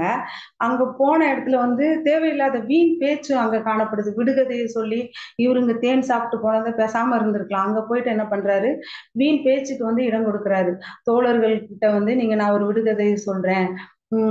அப்ப நீ அந்த விடுகதைய வந்து நீங்க விடுவிச்சீங்க அப்படின்னு சொன்னா, நான் உங்களுக்கு வெகுமானம் தரேன்." அப்படின்னு சொல்லிட்டு அவர் என்ன பண்றாரு, அங்க வந்து வீண் பேச்சுக்கு வந்து அ அவரு வந்து பேசுறதுனால, அவங்க வந்து என்ன பண்றாங்க, பெலிஸ்திய வாலிபர்கள் வந்து அவங்களுக்கு வந்து அந்த விடுகதைய வந்து விடுவிக்க முடியாது போனப்போ, சிம்சோனோட மனைவி கிட்ட வந்து சொல்றாங்க. "நீ எப்படியாவது அவர்ட்ட கேட்டு எங்களுக்கு பதில் சொல்லு." அப்படின்னு சொல்லிட்டு சிம்சோனோட மனைவிய நெருக்கும்போது, அவங்க கேட்டு இத வந்து சிம்சோன் மனைவி வந்து அவங்களுக்கு சொல்லும்போது, அவங்க மூலமா இவங்க பதில் சொல்றதுனால, உடனே இவருக்கு அது தெரிஞ்சிருது. தெரிஞ்சு இருந்தாலும் சரின்னு சொல்லிட்டு, இவரோட பலத்தினால அவங்களுக்கு வந்து சொன்ன காரியத்த செஞ்சுட்டு, அவங்களுக்கு வெகுமானம் குடுத்துடுறாரு. ஆனா, இவருக்குள்ள வந்து ஒரு கோபம் வந்துருது. நீங்க வந்து என்ன பண்ணிட்டீங்க? என்னோட மனைவியின் மூலமா தான் நீங்க வந்து இத விடுவிச்சீங்க. உங்களால வந்து இது விடுவிக்க முடியாது. அப்படின்னு சொல்லிட்டு அவருக்குள்ள வந்து ஒரு கோபம் வந்துருது. பார்த்தோம்னா, ஃபர்ஸ்ட்ல வந்து அவருக்குள்ள வர்றது சுயமா வந்து கிரியை செய்றாரு. அதனால கண்களின் இச்சை அவருக்குள்ள வருது. கண்களின் இச்சையினால கீழ்ப்படியாமை வருது. ஒவ்வொன்னா அவருக்குள்ள வருது. அதுக்கடுத்து பிரமாணத்த மீறுறாரு. அதுக்கப்புறம் வீணான பேச்சுக்கு வந்து தன்னை ஒப்புக் குடுக்குறாரு. அப்புறம் கடைசியில என்ன ஆகுது? கோபம் அவருக்குள்ள வருது. இப்ப என்ன அப்படின்னு சொன்னோம்னா, கோபம் வந்தவுடனே என்ன பண்ணிடுறாரு, தன் மனைவிய கூட என்ன செய்யல, கூப்பிடல. கண்களுக்கு பிரியமானவள் அப்படின்னு சொல்லிட்டு தான் போறாரு. எனக்கு அவளை கொல்ல வேண்டும்னு சொல்லிட்டு அவங்க அம்மா, அப்பா சொல்லக்கூட கேட்கல அங்க போறவரு. கோபம் வந்ததுனால தன் மனைவிய என்ன பண்ணிட்டாரு, அங்கேயே விட்டுட்டு, திம்னாத்துல விட்டுட்டு தன் தாய் தகப்பன் வீட்டுக்கு என்ன திரும்பி வந்துடுறாரு. திரும்ப து அதுக்குள்ள அங்க அவங்க வந்து சரி உண்மையிலே போயிட்டாரு அப்படின்னு சொல்லிட்டு அவரோட மனைவி வந்து வேற ஒரு ரூமுக்கு குடுத்துடுறாங்க. இவரு திரும்ப கொஞ்ச நாள் இங்க இருந்துட்டு கோபம் தீர்ந்ததுக்கு அப்புறமா திரும்ப போறாரு. போயி அங்க பார்க்கும்போது அவனோட மனைவி அங்க இல்லன்னு சொன்னோனே இவருக்கு அந்த இன்னும் வந்து அந்த கோபத்தினால என்னென்ன வருது அப்படின்னு சொன்னா, தீமையான எண்ணம் இவருக்குள்ள வருது. என்ன செய்றாரு அப்படின்னா 300 நரிகள புடிச்சு அது வால்ல வந்து பந்தத்த கட்டி என்ன பண்ணிறாரு, அவங்களோட வெள்ளாண்மையில போய் விட்டுறாரு. அப்ப வந்து அங்க உள்ள அந்த வெள்ளாண்மை எல்லாம் கதிர்க்கட்டு, திராட்சை தோட்டம், ஒலிவ தோப்பு எல்லாமே அங்க வந்து அழிக்கப்படுது. அப்புறம் திரும்ப என்ன பண்றாங்க, இவர் இப்படி பண்ண உடனே அங்க உள்ள பெலிஸ்திய ஜனங்கள் என்ன பண்றாங்க, உன்னை உன்னால தான் எங்களுக்கு வந்து இவ்வளவு பாதிப்பு ஏற்பட்டுச்சுன்னு சொல்லிட்டு கடைசியில அம் இவரு சிம்சோன் அவரோட மனைவியோட குடும்பத்துல உள்ளவங்க வந்து என்னது அழிக்கப்பட்டு போறாங்க. இவருக்கு வந்த கோபத்தின் விளைவா அங்க எல்லாருமே பெலிஸ்தீன ஜனங்களோட அந்த வாழ்வாதாரம் எல்லாம் பாதிக்கப்படுது. அப்புறம் இவரோட மனைவியின் குடும்பத்தார் எல்லாரும் அழிக்கப்படுறாங்க. அது மாத்திரம் இல்ல, பெலிஸ்தீனர் வந்து என்ன பண்றாங்க, யூத ஜனங்கள் மேல வந்து அங்கிருந்து இவரோட மேல வந்து யூத ஜனங்கள் மேல வராங்க. ஏன் எங்க மேல வரீங்க? அப்ப இங்க வந்து பாத்தீங்கன்னா, யூதர்களுக்கும் சமாதான கேடு வருது. பெலிஸ்தர்கள் வந்து இவங்க வந்து அமைதியா அவங்களுக்கு கீழ தான் இருக்காங்க. இருந்தாலும் ஒரு சமாதானத்தோட இருக்கும்போது, இவரோட இந்த காரியத்தினால அங்க இருந்து வந்து என்ன பண்றாங்க, யூதர்கள் மேல பெலிஸ்தர் வந்து பரவி வராங்க. அப்போ இந்த கோபம் வர்ற நேரத்துல நாம வந்து நிதானத்த இழந்துவிடக் கூடாது. இப்ப பழிவாங்குற சுபாவம் வந்து இவருக்குள்ள திரும்ப வருது. கர்த்தருடைய ஆவி வந்து இவர் மேல வருது. இவர் வந்து என்ன உடனே யூதர்கள் வந்து என்ன பண்றாங்க, இவர்கிட்ட போய் "ஏன் நீங்க அப்படி செஞ்சீங்க?" அப்படின்னு சொல்லி சிம்சோன கேட்கிறாங்க. நீங்க எங்க மே மேம இவர் வந்து அந்த காரியங்கள சொல்றாரு. சொன்ன உடனே, "நீங்க இப்படி செஞ்சதுனால தான் இவங்க திரும்ப நம்ம மேல வந்திருக்காங்க. நாங்க வந்து ஒண்ணு அவர்கிட்ட ஒப்புக் கொடுக்க போறோம். ஆனா நீங்க என்ன நாங்க யூதர்கள் வந்து சொல்றாங்க சிம்சோன்ட்ட, "நாங்க உங்கள ஒண்ணும் செய்ய மாட்டோம். ஆனா என்ன செய்வோம், பெலிஸ்தர்ட்ட உங்கள வந்து புது கயிறுகள்னால கட்டி என்ன செய்றாங்க, கொண்டு போய் குடுக்குறாங்க." குடுத்தோனே அங்க போனோனே ஆவியானவர் வந்து சிம்சோன் நாசரேயனா இருக்கிறனால ஆவியானவர் பலமா இறங்கி, அந்த ஜனங்கள எல்லாம் இவர் வந்து என்ன பண்றாரு, ஒரு கழுதை தாடை எலும்புனால அத்தனை ஜனங்கள வந்து இவரு மேற்கொள்றாரு. அது மாத்திரம் இல்ல. அதுக்கப்புறம் அது இப்ப வந்து கயிறுகளால கட்டி இவர் வந்து மேற்கொள்றாரு. இவரோட சுபாவங்கள் அது ஒரு பக்கம் இருக்கு. அதுக்கப்புறமாவும் இவரு வந்து ஆண்டவருக்குள்ள வராரா அப்படின்னு பார்த்தா இல்ல. திரும்ப அந்த இடத்துல வந்து வந்து இவரு காசாவுல ஒரு வேசியோட பேசுறாரு. சிநேகமா, அன்பா இருக்காரு. அதுக்கப்புறம் கோராக் அப்படிங்கிற ஒரு இடத்துல வந்து திரும்ப ஆற்றங்கரையில தெலீலாள் அப்படிங்கிற ஒரு ஸ்திரீயோடையும் சிநேகமா இருக்காங்க. இந்த இடத்துல வந்து அவருக்கு எந்த விதமான உணர்வு உள்ள இருதயம் இல்லை. மறுபடியும் ஒரு தப்பு பண்றாரு. அதுக்கப்புறம் பாத்தீங்கன்னா அவருடைய ஆவிக்குரிய கண்கள் மறுபடி தவறுகள் செய்கிறதுனால நம்ம ஆண்டவர் வந்து நமக்கு உணர்வை தரும்போது நம்ம வந்து இது யூதர்களே சேர்ந்து இவரை வந்து கட்டி கொண்டு ஒப்பு கொடுக்குறாங்க, தன் ஜனங்களே. இவரை வந்து ஏன்னா அவங்களுக்கு வேற வழி இல்லை, இவர் ஒருத்தர்னால எல்லாரும் பாதிக்கப்பட போறோம் அப்படின்னு சொல்லிட்டு சிம்சோனை வந்து இவங்க கொண்டு வந்து கட்டி கொடுக்குறாங்க. அவனு சொல்லி நான் தன் ஜனங்களே தன்னை கொடுக்குறாங்களே, அப்ப நம்ம வந்து என்ன பண்ணிருப்போம்னு சொல்லிட்டு இவரு நிதானித்து எதுவும் அறியல. மாறா திரும்பவும் என்ன பண்றாரு, சிநேகமா அந்நிய ஸ்திரீகளோடு சிநேகமா இருக்காரு. இப்ப இந்த தெலீலாள் அப்படிங்கிற ஸ்திரீயோட இருக்கும்போது இந்த பெலிஸ்தியர் வந்து திரும்ப இவர் எங்க இருக்காரு அப்படிங்கிறது, இவரை வந்து இவங்க வந்து அழிக்கணும் அப்படிங்கிற ஒரு நோக்கத்தோடய அவங்க வராங்க. வரப்ப பார்த்தோம்னு சொன்னோம்னா தெலீலாள் இவருடைய ஆவிக்குரிய கண்கள் வந்து முழுவதுமா குருடாக்கப்படுது.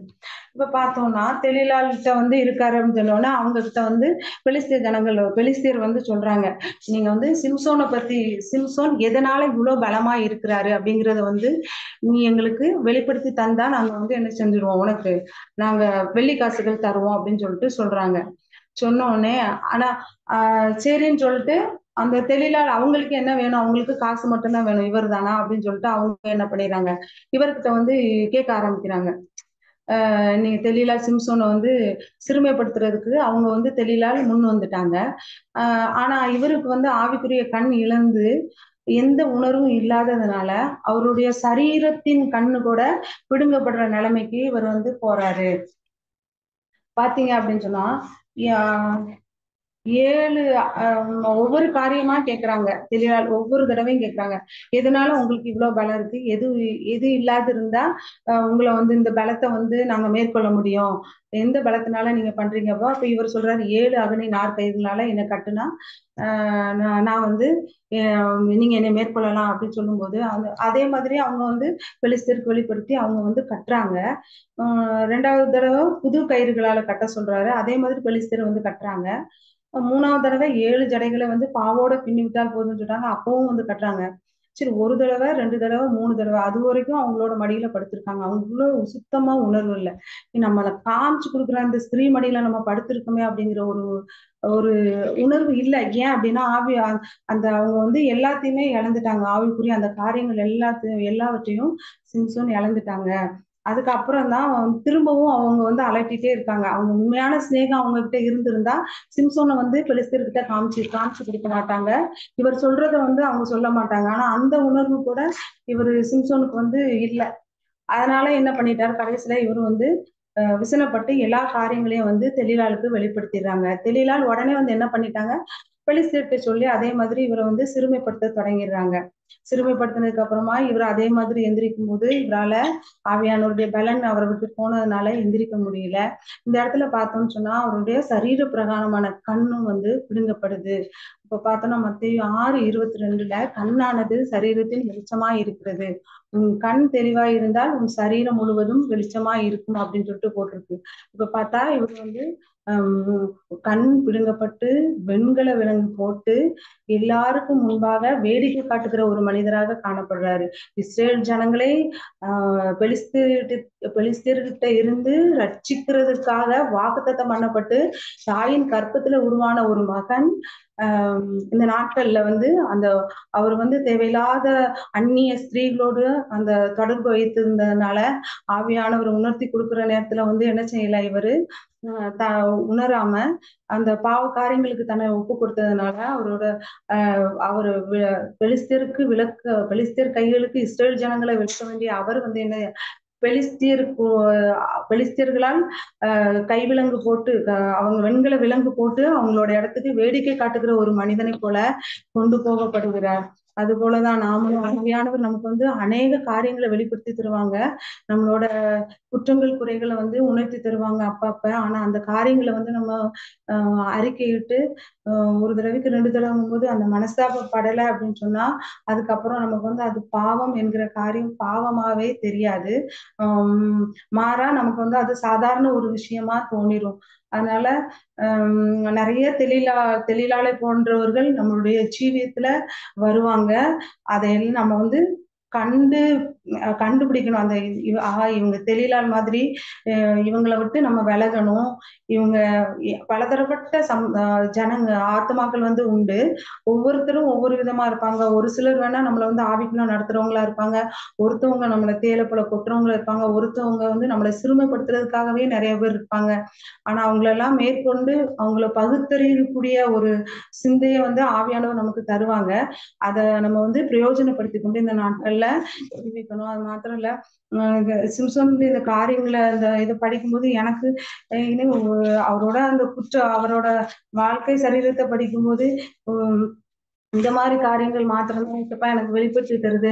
அவரை பத்தி ஒரு நல்ல காரியங்களை எனக்கு வெளிப்படுத்தி தாங்கப்பா அப்படின்னு கேட்கும்போது, அவர் செய்த அந்த சுயத்துக்கு தன்னை ஒப்பு கொடுக்காத காரியங்களை அவர் வந்து பார்த்தோம்னா 20 வருஷம் வந்து ஆஹ் இஸ்ரேவேல வந்து நியாயம் விசாரிச்சிருக்காரு. அதுக்கப்புறம் பார்த்தோன்னா கடைசி சமயத்துல ஒரு பிள்ளையாண்டானை கூப்பிட்டு அவங்க வேடிக்கை காட்டுறதாக கொண்டு வரும்போது அந்த இடத்துல கண்டிப்பா அந்த விலங்கு போடப்பட்டு மாவரைக்கிறவரா அந்த அங்க பெலிஸ்திய காவல் கூடத்துல இருக்கும்போது கண்டிப்பா அவர் வந்து சுத்திகரிச்சிருப்பாரு. அவரோட அந்த சூழலுக்கு உண்மையிலே ஆவியானவர் கொடுத்த பலனு எல்லாத்தையும் அவர் வந்து ஒரு தடவை நிதானிச்சு அறிஞ்சு தன்னைத்தானே சுத்திகரிச்சிருப்பாரு. அந்த நாட்கள்ல ஆவியானவரோட அதிகமா இருந்திருப்பாரு. அப்ப அதுதான் அவனு ஏசப்பா என்ன எல்லாமே வந்து அவரோட குற்றங்கள் குறைகளை நான் சொல்ற மாதிரி இருக்கு ஏசப்பா. அவரோட நல்ல காரியங்களை வெளிப்படுத்திட்டாங்கப்பா. அப்பதான் கடைசியில வந்து அவர் தன்னை சுத்திகரித்து கொண்டதுனால தேவனே என்னை பலப்படுத்தும் அப்படின்னு சொல்லிட்டு மறுபடியும் அவர் வந்து ஏசப்பா தேவனை நோக்கி கூப்பிடும்போது முன்னாடி அவரு கொண்ட ஜனங்களை பார்க்கிறோம். அந்த வேடிக்கை காட்டுற அந்த கூடத்துல வந்து அநேகர பெலிஸ்தர்களை கொண்டு போட்டு அவரும் மடிந்து விட்டார். கடைசியில வந்து மனோவாவோட கல்லறையில அவர் அடக்கம் பண்ணப்பட்டார். கர்த்ததாமே சிம்சோனின் வாழ்க்கை வாழ்க்கை சரித்திரத்தில் உள்ள வேண்டாத காரியங்களை நம்ம ஜீவியத்துல எடுத்து போட்டு எப்பொழுதும் ஆவியானவரை சார்ந்து ஜீவிக்க கர்த்தர் கிருபை தர வேணும். கர்த்தருடைய பரிசுத்த நாமத்துக்கு ஸ்தோத்திரம். ஆமேன், ஆமேன், ஆமேன். கர்த்தர் அற்புதமாய் நம்மோடு கூட பேசின வார்த்தைக்காய் நன்றி சொல்லி ஆண்டவர் நம்ம ஸ்தோத்திரிக்கலாம். ஸ்தோத்திரம், ஸ்தோத்திரம், ஸ்தோத்திரம், ஸ்தோத்திரம், ஸ்தோத்திரம், ஸ்தோத்திரம், ஸ்தோத்திரம், ஸ்தோத்திரம், ஸ்தோத்திரம். ஆவியானவர் நம்மளுக்கு வெளிப்படுத்தி கொடுத்த காரியங்கள் சிம்சோனை குறித்து அநேக காரியங்களை கர்த்தர் இந்த நேரத்தில் நம்மளுக்கு கற்றுக் கொடுத்த கிருபைக்காக ஒரு நசரேனாய் ஆண்டவர் வந்து முன்குறித்த பிள்ளை, கர்த்தர்னால அபிஷேகம் பண்ணப்பட்டு பரிசுத்தமாக்கப்பட்ட பிள்ளை, தேவனுக்கென்று பரிசுத்தமாய் வாழ அழைக்கப்பட்ட பிள்ளை. ஸோ அப்பேற்பட்ட ஒரு நிலைமையில் இருந்த ஒரு மனிதன் தான் எதற்காக அழைக்கப்பட்டோம் அப்படிங்கிறத மறந்துட்டு, இது எல்லாமே பார்த்திங்கன்னா கண்களின் நீச்ச, மாம்சத்தின் நீச்ச, ஜீவனத்தின் பெருமை.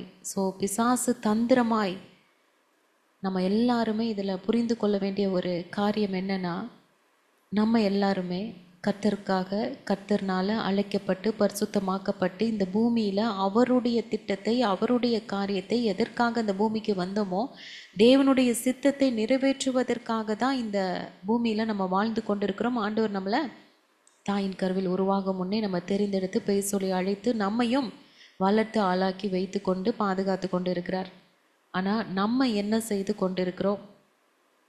சிம்சோன் அன்றைய நாட்களில் நான் எதற்காக வந்தேன், நான் எப்படிப்பட்ட வாழ்க்கை வாழணும், எது சரி எது தவறு, எது கர்த்தர் எனக்கு நியமித்த பாதை, எது தவறான பாதை என்பதை அவன் செலக்ட் பண்ண மறந்து அவன் மனம் போன போக்கில் அவனுடைய வாழ்க்கையை வாழ்ந்து கொண்டு இருந்ததுனால தான் இத்தனை கஷ்டம் இல்லை? அந்த நியாயாதிபதிகள் 14:1 வாஸ்து பாருங்கள், 15:1 வாஸ்து பாருங்கள், 16 வாஸ்து பாருங்கள். எல்லாத்துலேயும் அந்த பெண்ணை கண்டு, அந்த வேசியை கண்டு, தெளிலாளை கண்டு, எல்லாம் கண்டு கண்டு கண்டு கண்டுன்னு வந்தனால தான் அந்த கண்ணே போச்சு இல்லை? இஷ்டம் போல ஒரு வாழ்க்கை, கர்த்தர் நியமித்த ஒரு பாதையில் போக தவறிட்டார். தேவன் நோ சொன்ன இடத்துக்கு முதலாவது போய் நின்னது. ஆமாம், அங்கே திராட்சை தோட்டத்தில் எங்கேயாவது சிங்கம் வருமா? யோசித்து பாருங்கள். ஆனால் சிங்கம் வந்தது. ஆண்டவர் நோ சொல்கிற இடத்துக்கு நம்ம போய் நின்னோம் அப்படின்னா, ஆமாம், வந்து கெர்ச்சிக்கிற சிங்கம் போல் எவனை விழுங்கலாமோ வென்று வகை தேடி சுற்றி திரிகிற சாத்தாங்க வந்து நிற்பான். தேவன் போகக்கூடாதுன்னு சொன்ன ரெஸ்ட்ரிக்ட் பண்ணுற இடத்துக்கு செல்லும்போது அப்போ தான் நம்மளுடைய வீழ்ச்சியாக ஆரம்பிக்குது. தேவனுடைய பிள்ளைங்க எங்கே சென்றாலும் சாத்தான் பின்தொடர்ந்து கொண்டே தான் இருப்பான். நம்ம எதிர்பார்க்காத இடத்திலும் அங்கெல்லாம் வருவானா அப்படின்னு நம்ம யோசிக்கிற இடத்திலும் நம்மளுக்கு எதிராய் வந்து நிற்பான். கேர்ஃபுல்லாக இருக்கணும். தேவன் நோ சொன்ன இடத்துக்கு நம்ம போனோம் அப்படின்னு சொன்னால் நிச்சயம் சாத்தானால் வஞ்சிக்கப்படுவோம். தேவ சித்தம் ஆலோசனையின்படி கவனமாய் நடக்கணும்னு ஆண்டவர் கற்றுக் கொடுக்கிறார். ஆமேன். அதை வந்து நம்ம அடம்பிடிச்ச, ஆண்டவரே இந்த பக்கம் தான் நான் போவேன், இந்த வழியில தான் போவேன், இதுதான் எனக்கு இஷ்டம். ஆண்டவர் வந்து நம்மளுக்கென்று ஒரு பாதை வைத்திருக்கிறார். நம்ம எல்லாருமே கர்த்தருக்கென்று பரிசுத்தம் என்று ஆண்டவர் நம்மளை இந்த பூமியில தெரிந்தெடுத்திருக்கிறார். தெரிந்தெடுக்கப்பட்டவர்கள், பிரித்தெடுக்கப்பட்டவர்களுடைய வாழ்க்கை இப்படித்தான் வாழணும். வாலிப பிள்ளைங்க சில நேரத்தில் கேட்பாங்க, ஏன் அவங்களாம் சந்தோஷமாக இருக்காங்க, அவங்களாம் சூப்பராக இருக்காங்க, அவங்களாம் என்ஜாய் பண்ணுறாங்க, அவங்களாம் சினிமாவுக்கு போகிறாங்க, அவங்களாம் எல்லாமே செய்கிறாங்களே, எவ்வளோ ஹாப்பியாக லைஃப்பை என்ஜாய் பண்ணுறாங்க, நாங்கள் பண்ணக்கூடாதா? நோ, நம்ம பண்ணக்கூடாது. அவங்க அப்படியே பண்ணிட்டு நரகத்துக்கு போகிறவங்க. நம்ம பரலோகத்துக்கு என்று நியமிக்கப்பட்டவர்கள். நம்மளுடைய வாழ்க்கை இப்படித்தான் இருக்கணும்னா அப்படித்தான் வாழ்ந்தாகணும். ஆண்டவர் சொல்கிற வார்த்தையை மீறி நம்ம நடந்தோன்னா சிங்கம் வரும். நம்ம எதிர்பார்க்காத இடத்துல சாத்தான் வந்து நம்ம கீழே விழ பண்ணுவான். தேவன் அனுமதிக்காத இடத்திற்கோ அனுமதிக்காத காரியத்தையோ செய்யக்கூடாது. ஆமேன். ஆனாலும் ஆண்டவர் அந்த இடத்துல சிம்சோனை கைவிடல. நோ சொன்ன இடத்துக்கு வந்தாலும் கர்த்தருடைய ஆவியானவர் பலமாக இறங்கியதுனால அந்த சிங்கத்தை முறியடித்தான்னு சொல்லி நம்ம பார்க்குறோம். உயிரோடு இருக்கும் சிங்கத்தை தேவ பலத்தினால ஜெயிச்சிட்டான். அடுத்து சாத்தான் சும்மா இருப்பானா? ஆண்டவரையே 3 முறை சோதித்தவன் சில காலம் அவரை விட்டு விலகி இருந்தான்னு தான் வேதம் சொல்லுது இல்லை?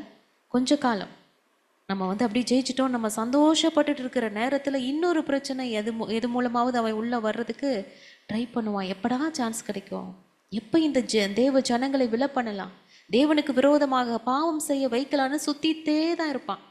அடுத்துதான் சிம்சோனை வீழ்த்துறதுக்கு ஒரு சான்ஸும் கிடைச்சிது இல்லை? அவன் வழி விலகி அதை பார்க்கறதுக்கு, சிங்கத்தின் உடலை பார்ப்பதற்கு.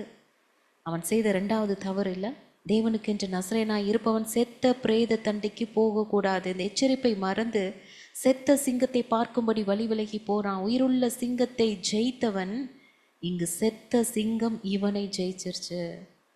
செத்த சிங்கத்திற்குள்ளாய் இருந்த தேன் பார்க்க ஆசையா இருக்கு, அழகா இருக்கு, பிடித்ததா இருக்கு.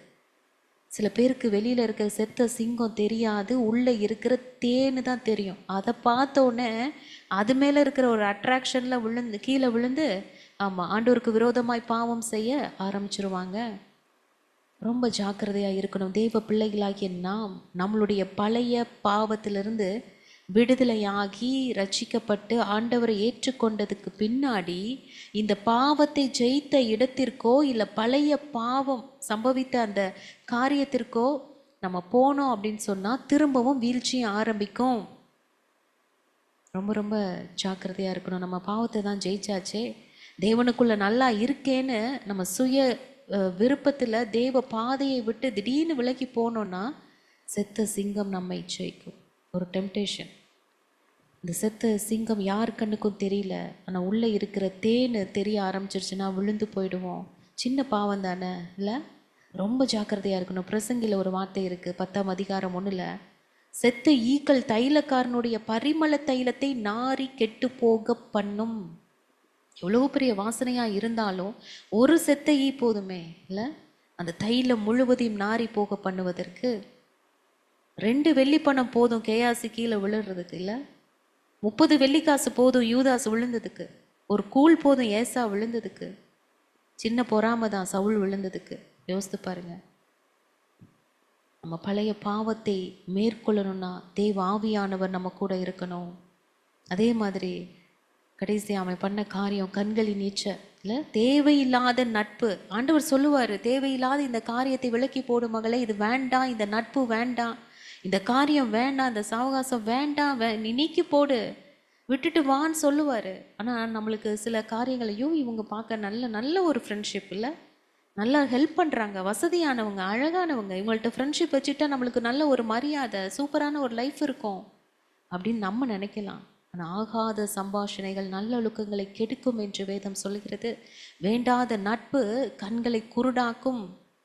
முடிவில் சிம்சோன் மாதிரி கண்களை இழந்து மாவாட்ட வேண்டிய சூழ்நிலை வரும். இவன் கடைசியில் செய்த ஒரு காரியம், அவன் எல்லாத்தையும் நான் இது கூட நம்ம விட்டுடலான்னா, அவன் லாஸ்ட்ல அவன் என்ன பண்ணுவானா, ஆவியானவர் அவனை விட்டு போனது கூட அவனுக்கு தெரியல. நியாயாதிபதிகள் 16:20 நினைக்கிறேன். கர்த்தர் தன்னை விட்டு விலகினதை அறியாமல் எப்போதும் போல உதிரை போட்டு வெளியே போவேன்னு சொன்னானா. நம்ம எல்லாருமே சிந்திக்க, ஒவ்வொரு நாளும் கர்த்தர் நம்மோடு கூட தான் இருக்காரா? நம்ம பாவம் செய்ய செய்ய கர்த்தருடைய பாதையை விட்டு நம்ம விலகி போக போக கர்த்தர் நோ சொன்ன இடத்துக்கு, ஆண்டவரே நான் போயிட்டு இன்னைக்கு மட்டும் வந்துடுறேனே, இந்த காரியத்தை இன்னைக்கு மட்டும் செஞ்சுக்கிறேனே, தவறுன்னு தெரியுது, என்னால் முடியலப்பா, இன்னைக்கு மட்டும் பண்ணிக்கிறேன், அனுமதி கேட்டு இல்லை. சில நேரத்தில் நம்ம பாவத்தை செய்கிறவர்களா இருக்கிறோம். ஆண்டவர் பார்த்துட்டே இருப்பாரு. எப்போ நம்மளை விட்டு விலகி போவாருன்னு யாருக்குமே தெரியாது. தாவீது சாலமோனை பார்த்து ஒரு வார்த்தை சொல்லுவார். சாலமோனே, 1 நாளாகமம் 28:9, 2 நாளாகமம் 15:2, நீ உன் பிதாவின் தேவனை அறிந்து அவரை உத்தம இருதயத்தோடும் உற்சாக மனதோடும் சேவி. கர்த்தர் எல்லா இருதயங்களையும் ஆராய்ந்து நினைவுகளின் தோற்றங்களை எல்லாம் அறிகிறார். நீ அவரை தேடினால் உனக்கு தென்படுவார். நீ அவரை விட்டுவிட்டால் அவர் உன்னை என்றென்றைக்கும் கைவிடுவார். இப்போதும் எச்சரிக்கையாயிரு. மகனுக்கு அந்த எச்சரிப்பின் சத்தத்தை அவர் கற்றுக் கொடுக்கிறார். நீ தேடினாதான் கர்த்தர் வருவாரு. அநேகர் நினைக்கிறாங்க, கர்த்தர் என்னை தேடி வரட்டுமே, அவர் வந்து இறங்கி வந்து என்று சொல்லட்டுமே, இந்த பாவம் செய்ய போறது என்னை தடுத்திருக்கலாமே, இந்த காரியத்தை என்னை விட்டு நீக்கி இருக்கலாமே, நான் விழாம என்னை பாதுகாத்திருக்கலாமே.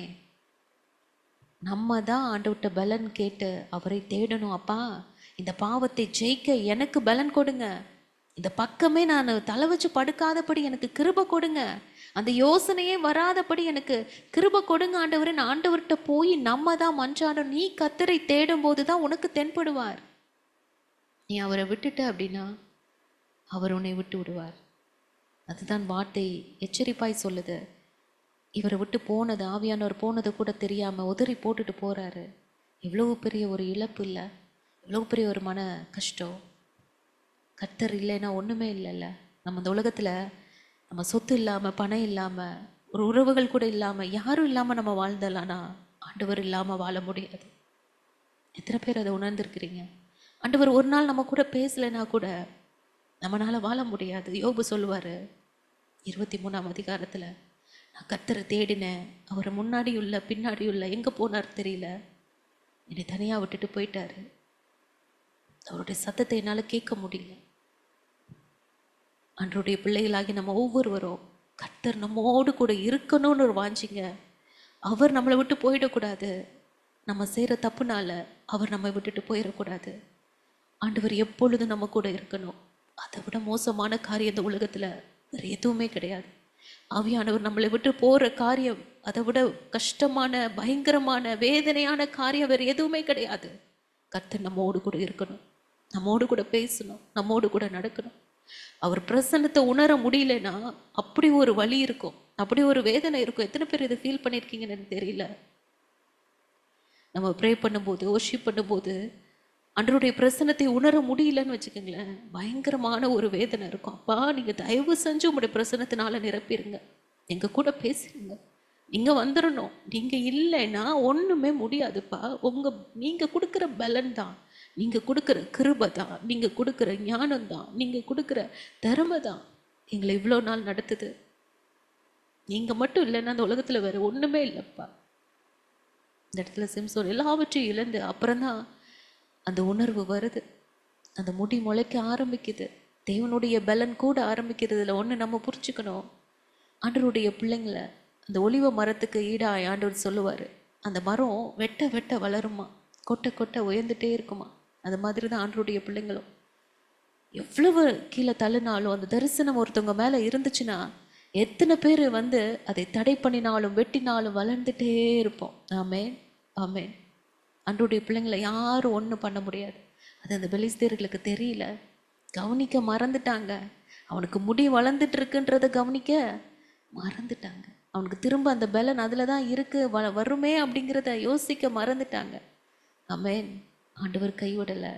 அந்த முடி வளர்ந்தது, அவனுடைய பலனும் வந்தது. ஆவியானவர் அவனுக்கு கடைசியாய் இறுதியாய் அவனுக்கு உதவி செய்த தேவனாக இருந்தார். ஆமேன். கைவிடாத தேவன். கடைசி நிமிஷத்தில் அவன் செபித்த ஒரு ஜெபம் இல்லை, ஆண்டவரே இந்த ஒரு விசை என்னை நினைத்தரலுங்கப்பா, ஒரு விசை நினைத்தரலுங்க. நம்ம எல்லாருக்குமே இந்த ஜெபம் ரொம்ப தெரியும், பிடிக்கும். நம்ம ஒவ்வொரு முறையும் பாவம் பண்ணிட்டு வந்து ஆண்டவர்கிட்ட நம்ம எல்லாருமே இந்த காரியத்தை சொல்லியிருப்போம். அப்பா, இந்த ஒரு தடவை என்னை மன்னிச்சிருங்க, இனி நான் தப்பு பண்ண மாட்டேன், நான் தப்பான இடத்துக்கு போக மாட்டேன், இது தப்பானதை பார்க்க மாட்டேன், தப்பானதை பேச மாட்டேன், என்னை ஒரு தடவை மன்னிச்சிருங்கப்பா அப்படின்னு சொல்லி நம்ம ஆண்டவர்கிட்ட ஜெபிக்கிற அந்த ஜெபம் தான் இன்ன வரைக்கும் நம்மளை வாழ வைத்து கொண்டு இருக்கிறது. சிம்சோன் கடைசியாய் ஆண்டவரை நோக்கி அந்த ஜெபித்த ஜெபம் கர்த்தருடைய சமூகத்தில் எட்டியது. ஆமென். வாக்குத்தத்தம் பண்ணப்பட்டவர்களின் விசுவாச வீரர்களுடைய பட்டியல்ல இடம் கிடைத்தது. ஆமென். அவன் நசரேயன் செய்யக்கூடாததை செய்ததுனால நம்ம என்னாகமம் 6ஆம் அதிகாரத்தில் அங்கு சொல்லப்பட்ட காரியத்தின்படி நியாயமாக அவனுடைய தலைமுடி அப்பயே அவன் தவறான இடத்துக்கு போகும்போதும் செத்த சிங்கத்தில் இருக்கிற தேனை சாப்பிடும் போதும் இந்த தலைமுடி சிரைக்கப்பட்டிருக்கணும். அந்த நசரேயனுடைய வாழ்க்கை முறைப்படி அவன் செய்யலை, அவங்களுடைய பெற்றோர்களும் செய்யாததுனால அந்த தலைமுடி தெளிலால் மூலம் எடுக்கப்பட்டது. கர்த்தர் அனுமதித்தார். ஆமேனா. தன்னுடைய பாவத்திற்கான அந்த நசரேய விரதம் தவறும்போது செய்யக்கூடிய பிராய சித்தத்தை செய்யும்படியாக தேவனே அந்த இடத்துல அனுமதித்தார் என்று அறிகிறோம். அந்த என்னாகம மாறு ஃபுல்லாக படிச்சு பாருங்களேன். அந்த நசரேய விரதத்திலிருந்து அவங்க மாறும் பொழுது, தவறு செய்யும் பொழுது இந்த காரியம் செய்யப்படணும் அப்படின்னு போட்டிருக்கோம். ஆனால் இவனுடைய வாழ்க்கையில் அதை செய்யப்படாததுனால தான் கர்த்தர் இந்த காரியத்தை அனுமதித்தார். எல்லாமே ஆண்டோடைய சித்தம்தான். நம்ம இந்த பூமிக்கு அனுப்பினதான் நோக்கத்தை மகன் நிறைவேற்ற தவறிட்டு போயிட்டே இருக்கானே, பாதை மாறி போயிட்டே இருக்கானே, ஆனாலும் கர்த்தருடைய கரம் அவன் மேலே இருந்து ஒவ்வொரு காரியத்தையும், தீங்கான காரியத்தை கூட நன்மையாய் மாற்றி கொடுத்து கொண்டே தான் வந்தார் ஆண்டவர். அவன் தலைமுடி வளர வளர பலன் அதிகரித்தது. உயிரோடு இருக்கும்போது அவன் கொன்றதை பார்க்கிலும் புதிதான பலத்தில் உன் மரண நாளில் செத்தவர்கள் அதிகம். ஒரு விசை மன்னிச்சிருங்கப்பான்னு சொல்லி அந்த மனம் திரும்புதல் வாக்குத்தத்தம் பண்ணப்பட்டவர்களின் பட்டியலில் இடம் கிடைத்தது. ஆமென். எப்பேற்பட்ட ஒரு அற்புதமான ஒரு காரியத்தை இன்னைக்கு ஆண்டவர் நம்மோடு கூட பேசி கொண்டிருக்கிறார். தேவனுக்கென்று பரிசுத்தமாய் வாழ அழைக்கப்பட்ட இந்த நசரேயன் பழைய ஏற்பாட்டில், இதே புதிய ஏற்பாட்டில் ஏசப்பா நசரேயன் தான். தேவனுக்கென்று பிதாவுக்கென்று இந்த பூமி, பிதா சொன்ன வார்த்தையின்படி இந்த பூமிக்கு வந்த ஒரு நசரேயனாய் அவர் வாழ்ந்தார். எவ்வளவு பரிசுத்தமாய் அவர் என்ன நோக்கத்திற்காக வந்தாரோ அதற்காக வாழ்ந்து மரித்து அவருடைய காரியத்தை அழகாய் நிறைவேற்றி சூப்பராக ஆண்டவர் முடிச்சுட்டு ஜெய கிறிஸ்துவாய் அவர் பரலோகத்தில் போய் நமக்காய் பரிந்து பேசி கொண்டிருக்கிறார். இந்த நசரேயனை பின்பற்றுகிற நம்ம, தேவனுடைய பிள்ளைகளாகிய நம்ம, தேவனுக்கென்று வாழ்கிறவர்களாக, பரிசுத்தமுள்ள ஜீவியம் செய்கிறவர்களாக, நம்மளுடைய பாதை இதுதான் என்றால், கர்த்தர் வகுத்த பாதை இதுதான், இப்படித்தான் போகணும்னா இப்படித்தான் போகணும், இதில் எந்த காம்ப்ரமைஸும் நம்ம லைஃப்பில் இருக்கக்கூடாது.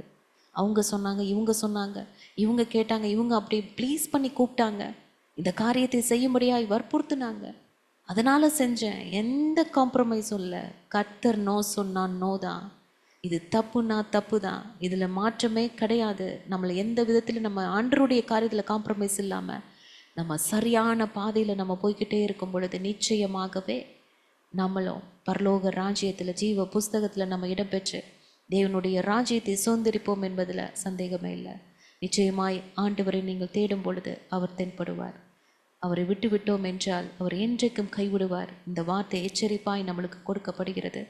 கர்த்தரை தேடி அவருடைய பாதையில், அவர் நமக்கென்று வைத்திருக்கிற பாதையில் நம்ம சரியாய் நம்ம போவோம் என்றால் நிச்சயமாகவே நம்ம ஜெயிச்சிடலாம். ஏன்னா இன்றைய நாட்களில் நம்மளுடைய யுத்த களம் எது அப்படின்னு பார்த்தீங்கன்னா சிந்தனை தான்.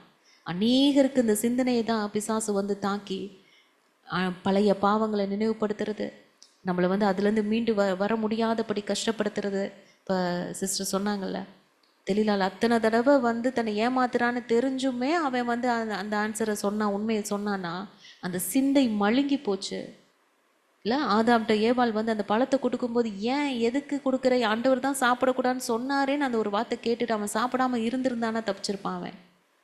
எல்லாம் சிந்தனையை மழுங்க வைக்கிற சாத்தானுடைய தந்திரம் இன்னைக்கும் இந்த காரியங்கள் நடந்து கொண்டு இருக்கிறது. யோசிக்காம பண்ணிட்டேன். நம்ம சொல்றோம்ல, ஐயோ நான் புத்தியீனமாய் செய்தேன், தாவீது சொல்றாரு, நான் ஏன் இப்படி பண்ணேன்னு தெரியல, லூசு மாதிரி பண்ணிட்டேன். நம்ம சிந்தையை மழுங்க வைப்பது தான், அந்த நேரத்தில் நம்மளை யோசிக்க விடாம பண்றது தான். ஒரு செகண்ட் நம்ம பாவம் பண்ணிட்டு அடுத்து நம்ம சிந்திப்போம் பாருங்களேன், ஐயோ நான் ஆண்டவரே நான் ஏன் பண்ணேன்னு எனக்கே தெரியல, நான் யோசிக்காம பண்ணிட்டேன் ஆண்டவரே. ஒரு செகண்ட்ல நான் அப்படி தப்பு பண்ணிட்டேனே. அதுதான் சாத்தானுடைய தந்திரம். அதனால எப்பொழுதும் நம்மளுடைய அவயவங்கள் அனைத்தும், நம்மளுடைய சிந்தனை முழுவதும், நம்மளுடைய யோசனைகள் எல்லாமே கர்த்தருடைய ஆவியானவரால் நிரப்பப்படணும். ஆவியானவர் நம்மை முற்றிலும் ஆளுகை செய்யும் பொழுது 24/7 ஆவியானவர் நம்மோடு கூட இருந்தார் என்றால் இந்த பாவங்களை ஜெயிக்கலாம். ஆனால் சிம்சோனுடைய அப்பப்பதான் ஆவியானவர் இறங்கினாரு. ஆனால் இப்போ கிருபையாய் ஆவியானவர் நம்மளுக்கு முற்றிலுமாய் முழுவதுமாய் நம்மளை ஆளுகை செய்யும்படியாய் கர்த்தர் நம்மோடு கூட இருக்கும்படியாக அவரை கொடுத்துட்டு போயிருக்கார். ஆமென். அப்போ ஆவியானவருடைய ஆளுகைக்குள்ளாய் நம்ம கடந்து வரும் பொழுது எந்த பாவம் நம்மை மேற்கொள்ளாது. தேவனுடைய பிள்ளைகள் பாவம் செய்ய முடியாது. ஆவியினால பிறந்தவர்கள் பாவம் மேற்கொள்ளாது. கர்த்தருடைய பிள்ளைகள் பாவத்தை ஜெயிக்கிறவர்களாய் இருப்போம் ஆவியானவர் நம்மை ஆளுகை செய்யும் பொழுது. அந்த ஆவியானவரை வரவேற்று, ஆண்டவரே என்னை முற்றிலுமாய் ஆளுகை செய்யுங்கப்பா, உங்க பிரசன்னம் எப்பொழுதும் என் கூடயே இருக்கணும். நான் தவறு செய்ய வாய்ப்பு வரும் பொழுது கர்த்தர் எனக்கு உணர்த்தணும். அந்த சத்தம் கேட்கணும், வேணாம் இது செய்யாத, இது தவறு. ஆவியானவர் நம்மளுக்கு உணர்த்துவார், கண்டித்து உணர்த்துவார், நம்மளுக்கு கற்றுக் கொடுப்பார், நம்மளுக்கு சுட்டி காண்பிப்பார். அதற்காக தான் ஆவியானவர் நம்மோடு கூட இருக்கிறார். ஆண்டவரை பார்த்து கேட்கலாமாப்பா, ஆண்டவரே அப்பா நானும் ஆண்டவரே அப்பா இந்த மாதிரி காரியங்களை ஆண்டவரே விழுந்து விடாதபடி கர்த்தர் நோ சொன்ன இடத்துக்கு ஆண்டவரே நான் போகக்கூடாது. தேவன் செய்யக்கூடாதுன்னு சொன்ன காரியத்தை செய்யக்கூடாது. தேவையில்லாத நட்பு எனக்கு வேண்டாம். ஆவியானவர் என் கூட இருக்கணும்ப்பா, என் கூட இருக்கணும். அப்பா ஸ்தோத்திரம், ஒவ்வொரு நாளும் ஒவ்வொரு நிமிஷமும் என் கூட இருக்கணும். அவர் என்னை நடத்தணும். ஆண்டவரே கடைசி வரை நாங்கள் எங்கள் தேவனுக்காய் வாழ்ந்து இந்த பூமியில் நான் எதற்காக நாங்கள் வந்தோமோ உங்களுடைய சித்தத்தை நிறைவேற்றி, தரிசனத்தை நிறைவேற்றி உங்களுடைய சமூகத்துக்கு வரணும் சுவாமி. அப்பேற்பட்ட வாழ்க்கை எங்களுக்கு தாங்க.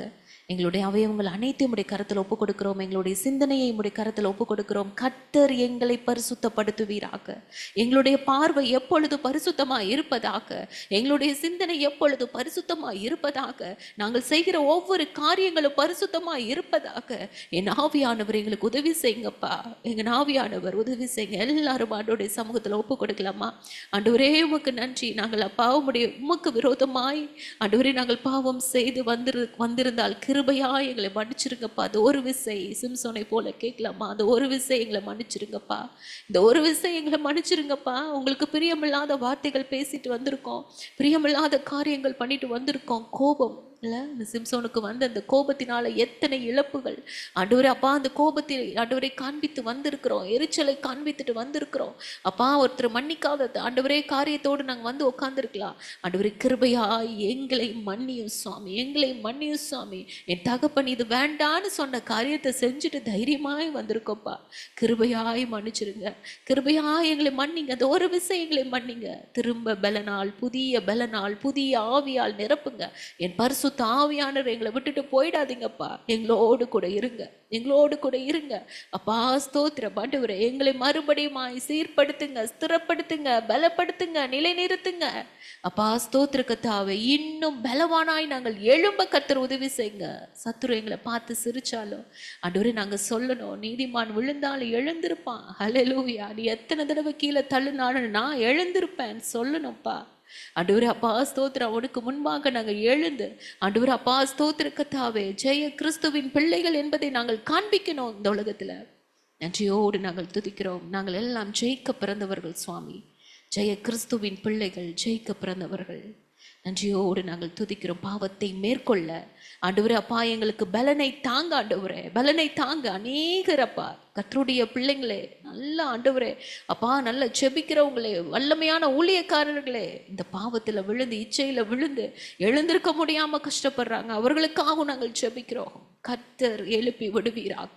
யாரு சுவாமி சத்ருவினுடைய வலையில விழுந்து விடாதபடி கர்த்தர் ஒவ்வொருவரையும் எழுப்பி விடுவீராக. சாத்தானுடைய தந்திரங்களிலிருந்து விடுதலை கொடுப்பீராக. கண்களின் இச்சையினால அப்பா கஷ்டப்பட்டு கொண்டு இருக்கிற, மாம்சத்தின் இச்சையினால கஷ்டப்பட்டு கொண்டிருக்கிற, ஜீவனத்தின் பெருமையினால கஷ்டப்பட்டு கொண்டிருக்கிற ஒவ்வொரு தேவ பிள்ளைகளையும் கர்த்தர் எழுப்பி விடுவீராக. என் கர்த்தர் அற்புதம் செய்யுங்க சுவாமி. அப்பா அப்பா உமக்கு நன்றி, நன்றி தகப்பனே. எங்களையும் எங்களுடைய பிள்ளைகளையும் கர்த்தர் நீர் பாதுகாத்துக் கொள்ளுங்க. யாரும் சுவாமி அப்பா சாத்தான் விரித்த வலையில விழுந்து விடாதபடி, மனுஷன் கையிலையோ சாத்தான் கையிலையோ எங்களுடைய பிள்ளைகள் விழுந்து விடாதபடி, மாயமான ஆண்டவரே அன்புக்குள்ள விழுந்து விடாதபடி கர்த்தர் பிள்ளைகளை பாதுகாப்பீராக. அவர்களுடைய எல்லா அவயவங்களையும் கர்த்தருடைய கரத்தில் ஒப்பு கொடுத்து நாங்கள் ஜெபிக்கிறோம் சுவாமி. நிற்கிறேன் என்று சொல்கிறவன் விழுந்து விடாதபடி எச்சரிக்கையாயிருக்க அப்பா நீர் கிருபை பாராட்டுங்க, கிருபை பாராட்டுங்க சுவாமி.